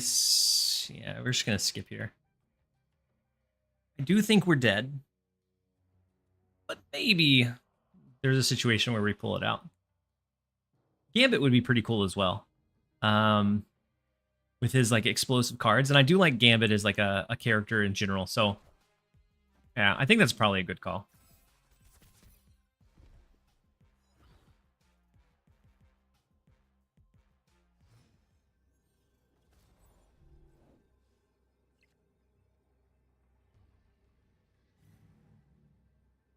Mjolnir's hammer is decent. Shadow King, even if they don't play here, helps us win this one. Then it becomes like...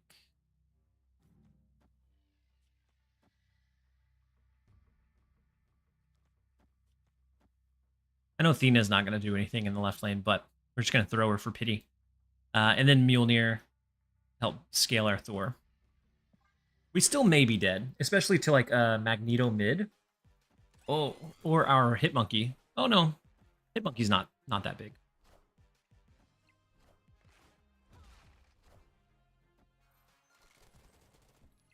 Demon Wiccan Hitmonkey was a pretty good line.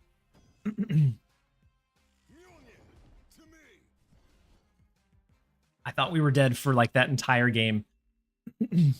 And another reason why I like this deck is it just does so much on the last turn that you can kind of more strategically position your power. We'll gladly take the 4.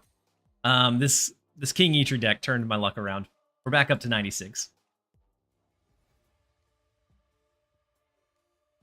I wonder how hard it would be to balance a character that can shrink so small.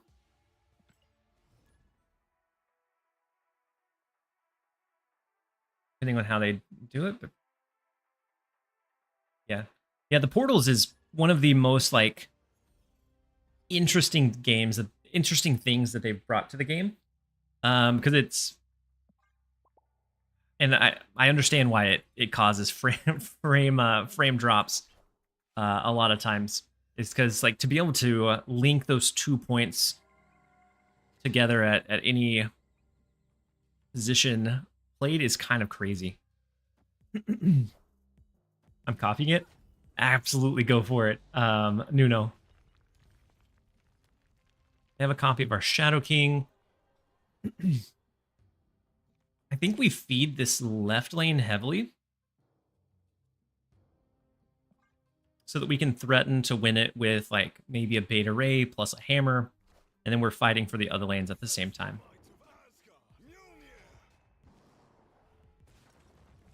Oh, OCD. Wait, you've been here a while. my bad for the clickbait. We got rolled. We were climbing decently, but a lot of the games I was losing were like down to very finite, like where am I going to play what? And I was either missing it or the opponent was anticipating it really well. So there was a question of like, what is my favorite like off pocket, off meta deck? And it's this one by far. One that's not super popular, but is fun to play. It's this King Eater deck. And then Titanomachia, welcome in. Hopefully you're having a great one. Oh my gosh. We are the Hammer Master. I'm take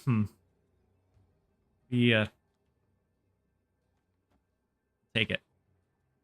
Gladly take it. What if we go ahead and throw out Titania? Moon Girl will double up on Hitmonkey, Mjolnir, and Shadow King.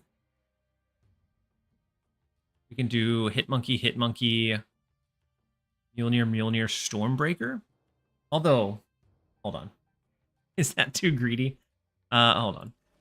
We may not need all of that to happen. Because we don't really need anything additional in the left lane.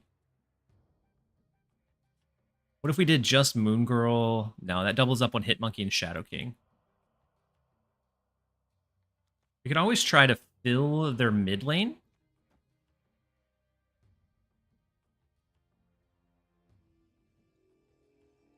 Cloning Stormbreaker is better. Ah, true.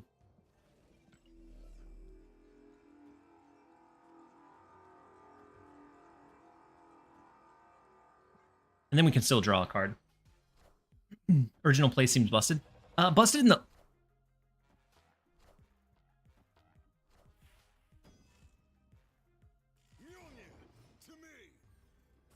Well... Well, we keep our Titania.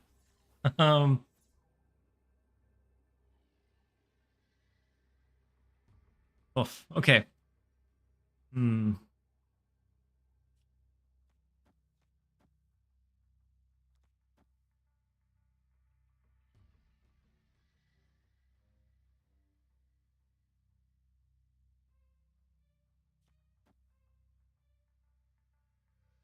guess it just comes down to where they play. Like, do they throw anything extra into the Eternity range? Otherwise, this is 3, 4, 5, 6, 7, 8, 9. It's 12 power. I think we're just going to stick to it in the right lane. All that good. Hope for the best. If 12 power here would win, I'd be a little sad. Ooh, big Galacta. Ah, big Shadow King. Okay. Fair enough. If we could have scaled one more, if we didn't play the Shadow King, our Sunspot would have scaled after the fact. It didn't matter that Hitmonkey scaled. That was winnable. We just, I wasn't playing around the Shadow King. I only played the Shadow King because it got us more power overall. Oh, and it was our Shadow King, so we knew that they had it. Definitely could have played around it. Holding the Shadow King, we would have scaled by another 2 and taken the right lane. Rough. Galacta for Shadow King? They could have played around it even if we did that and played it better. They made a misplay too. They could have done Shadow King, then Galacta, then Rocket and Groot, and got an extra +3, and we wouldn't have been able to win that way. But oh well, it was close. And then Shizuo, he said, "Hey man, just wanted to say I really appreciate you, and that yesterday you were my lucky charm. After I joined the stream, managed to bounce back and got my last 20 levels. That's huge, Shizuo. Hopefully you now you have the rest of the season to just like kick back and enjoy." Yeah, so Shadow King, Galacta mid, Jeff right. Jeff won't get buffed. Yeah, Jeff would get buffed. She should have got buffed, I thought. Or no, you may be right, OCD scale. So it looks at the first one played in that location, whether she was revealed or not. Interesting. Retreat seems likely here. Yeah. Yeah. Like we can maybe win Sanctum with a Hydra Bob. Whew. Happened to my opponent. Interesting. And so unless they played like Jeff and then not Shadow King, I didn't realize that's how it functions, but it's good to know. It's one of those niche interactions that probably doesn't come up all that often, but when it does, I think it's a necessity to know about, because it can win or lose you the game depending on if you know about it. All right, next up is Thor. We start with King Eitri, and we have Thor in our opening hand as well. All right, let's go with King Eitri to start. I guess we could have also went Sunspot, but Castle Blackstone is decent. I think Sunspot into Thor. Black Swan would be nice, but I don't think it's necessary either. And then Goat Seeker. Thank you so much for the Prime resub for the 2nd month. Very much appreciate you. Hopefully you're having a great day so far. I know you've been around for a while, but nonetheless, I hope you're having a great one. So we're looking to throw Thor into mid. Ooh, Warrior Falls is actually pretty good for us with them running Agent Venom. I like it. No sound in game. Oh, do I have it turned down too much? Oh my gosh.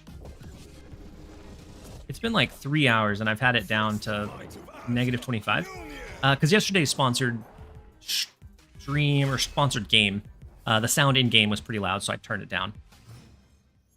I turned it up for you guys. My bad. I didn't realize. Nobody said anything. Cassandra is huge. I guess not huge, but Shadow King is huge against Cassandra.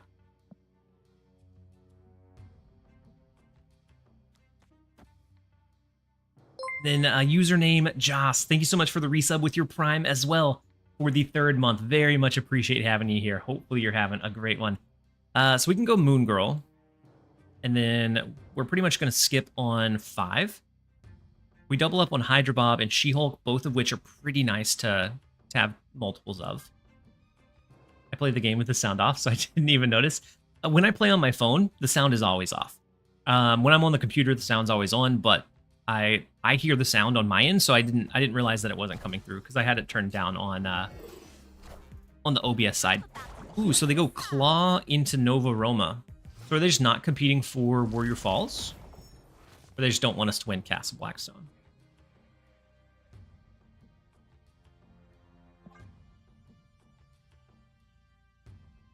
They could be pushing for a Juggernaut. If so, it's fine. We play enough cards on the last turn that I don't think it's an issue. Titano, can you hear now? Okay. Yeah, I turned it down where it's not like overshadowing my voice, but it's like I can't hear the music right now. I don't think there's any playing, but like the card effects is what comes through. I hope they bring Hydra Bob back in the spotlights. Me too. It's been like he was bad, and then all of a sudden he like slowly but surely found his way and found like strategic purpose in so many builds and so many decks. Okay, so they go Claw into Castle Blackstone to push the 7 over to the right. So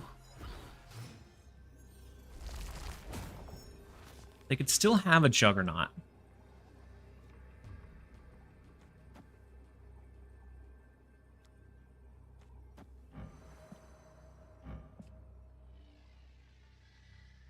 This offsets by 6.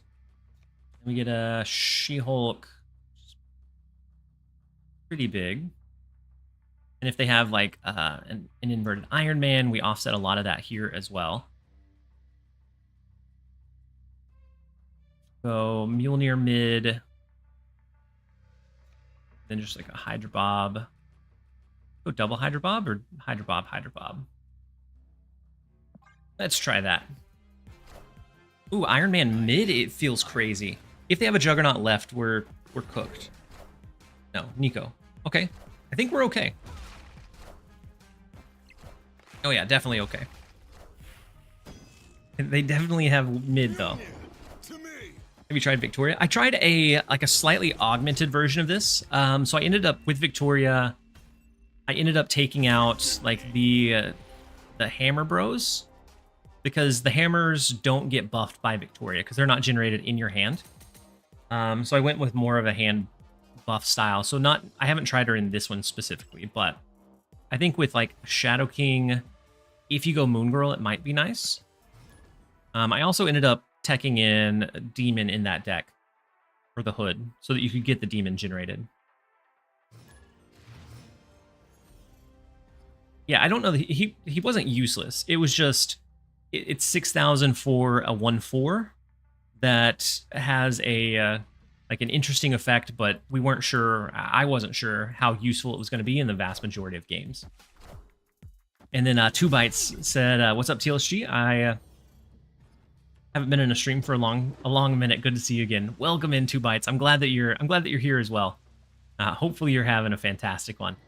There was a couple of weeks where I wasn't streaming with the holidays, and so hopefully you had a good holiday, and you're back or I'm back now to streaming after spending some time with friends and family. general perception from almost all streamers during the first week is, yeah. I think even myself included, like he was usable, but at that point, Silver Sable was definitely better. It was like very clearly better, and like, is he worth the tokens? At that point, I didn't feel like he was. There were other one costs that just were most of the time more impactful for what they wanted to do. And then, later on, we ended up figuring out that he's very versatile, very good. And I think at that point, we also had Nocturne that was kind of reigning supreme. And so the movement for him wasn't as important. And I don't think Scream had been released yet. And so there was a lot more like Jeff and Nocturne, and like him shifting into a hard to reach location wasn't necessarily the game winning play. I believed in Bob from the beginning. Titano. That is, honestly, I think you're the only one I've ever heard say that.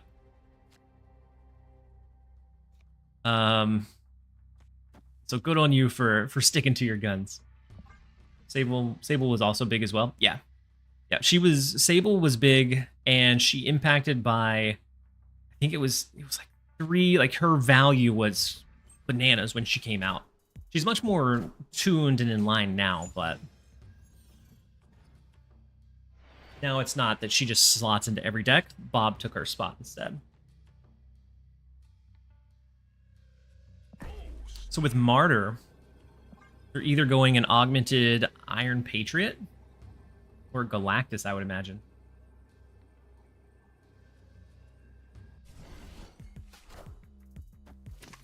Oh, Sable was a lot further down the line. I felt like they were released around the same time, but pretty big gap. Oh no, Sable was just out already and performing well.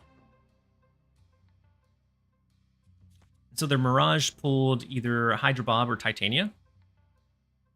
Either one is kind of unfortunate. It's all a blur to me. Yeah, me too. Oh no, big Titania.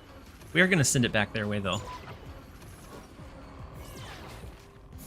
And good news for their Martyr is Sinister London makes sure that they can most likely fill all of the lanes. Except for the Titania. We can use that to our advantage. I think we just skip here. And honestly, we may skip on turn 5 as well.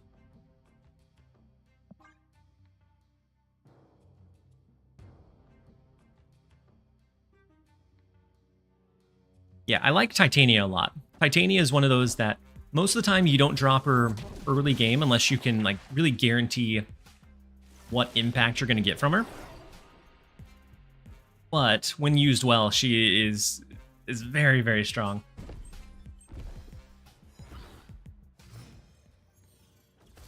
I think we're just going to skip again.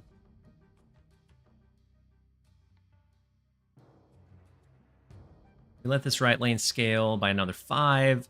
We get a cheap She-Hulk, Rocket, Hydra Bob, Titania. Maybe even a hammer. Ooh, big Sasquatch. We are the future. Also big Magneto. We are the future. But all we need to do, unless they have Luke Cage, all we need is an extra 2 here, which is very doable.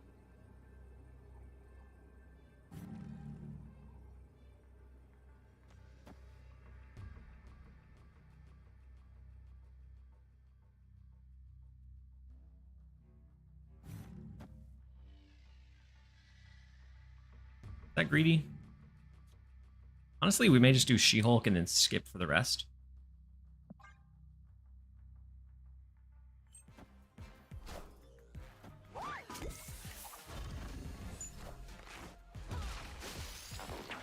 Oh no, oh no. I forgot about Spider Island. Whew, we were trying to throw. But luckily the scaling and the titanium was enough. Oh, goodness.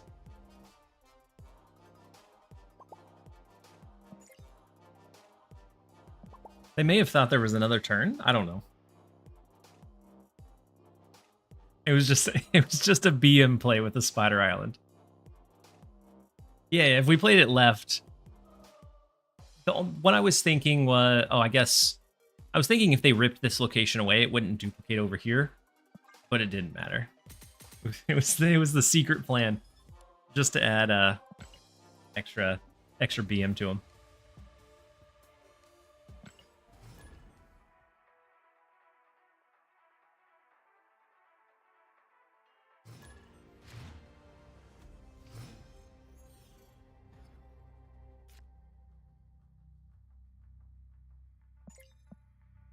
All right, next up is Short B. Yeah, they're a real player.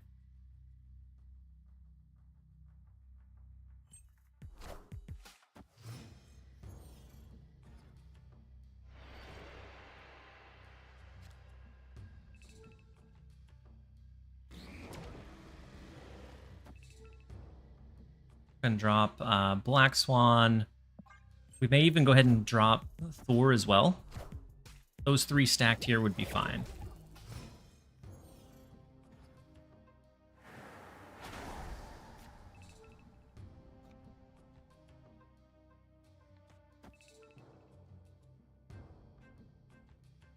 And then maybe it's Beta Ray into the Orcus Forge. And I'm not going to use King Yutri to pull the hammer until after next turn, so that they don't know which hammer we have. I got to take a break. Thank you for the stream. Remember to move your legs around, including you, chat. I have a bad habit of always bouncing my legs, and so they're definitely moving. I am going to have to go to pick up my daughter soon. I didn't realize that it was almost 6. I got a late start because of my slight addiction to Marvel Rivals, and so I stayed up too late, so I slept in too late, and then we started a little bit late, but I did want to get at least a short stream in. Snap. They hit Pixie, though, which is scary to me. Oh, but it's in an Arsham deck, which is a lot less scary. Oh, hold on.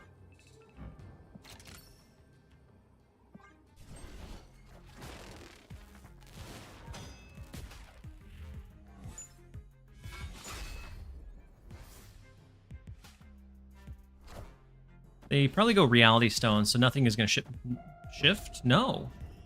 They just let their left. Okay. Legion makes a lot more sense here.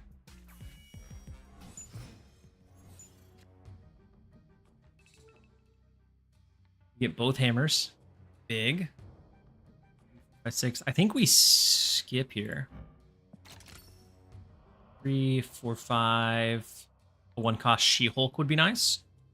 Or any one of these 3 allows us to play an extra card for Hit Monkey. Big Coal Obsidian, Sentinel.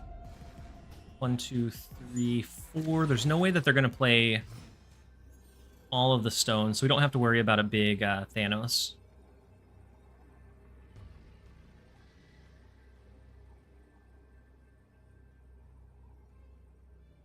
I think it's going to be something like Hit Monkey, Sentinel, Hydra Bob, Stormbreaker, Titanium, Mjolnir. I think we give up the left and we fight for mid and right. Just scared of Goliath? Yeah, Goliath could be Goliath would be pretty rough. Especially hitting us in mid. If it hit us in right, it's not that big of a deal because we have the Mjolnir off to the side, but hitting the Hit Monkey would have been a massive pain.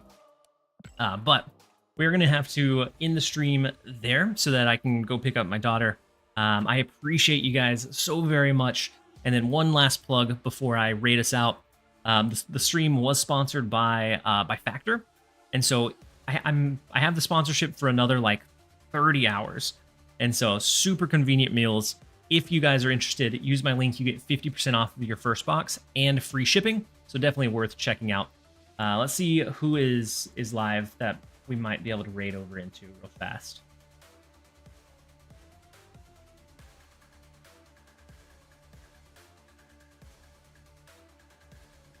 Both Dexter and Dara are playing Rivals, which honestly I don't. I don't blame them. It's the start of the new season over there as well. So super fun. Let's see. We don't have many people that are on Snap. We can send you over to Cooters. It's we'll see. We'll send you over there. And then hopefully we will catch you again soon. I'm going to stream again on Monday, and then drops are going to start on the 14th, so Tuesday.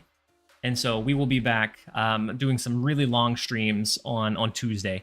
On Mondays, it's probably going to be around another 4 hours or so. And then Tuesday, we're going to hit some really, really big hours. And so we'll catch you guys around then. Thank you guys so much for being here and for just being the positive community and vibe that you guys are. We will see you guys around in the next one. Let's go ahead and start up the raid. And we'll check you guys around later on.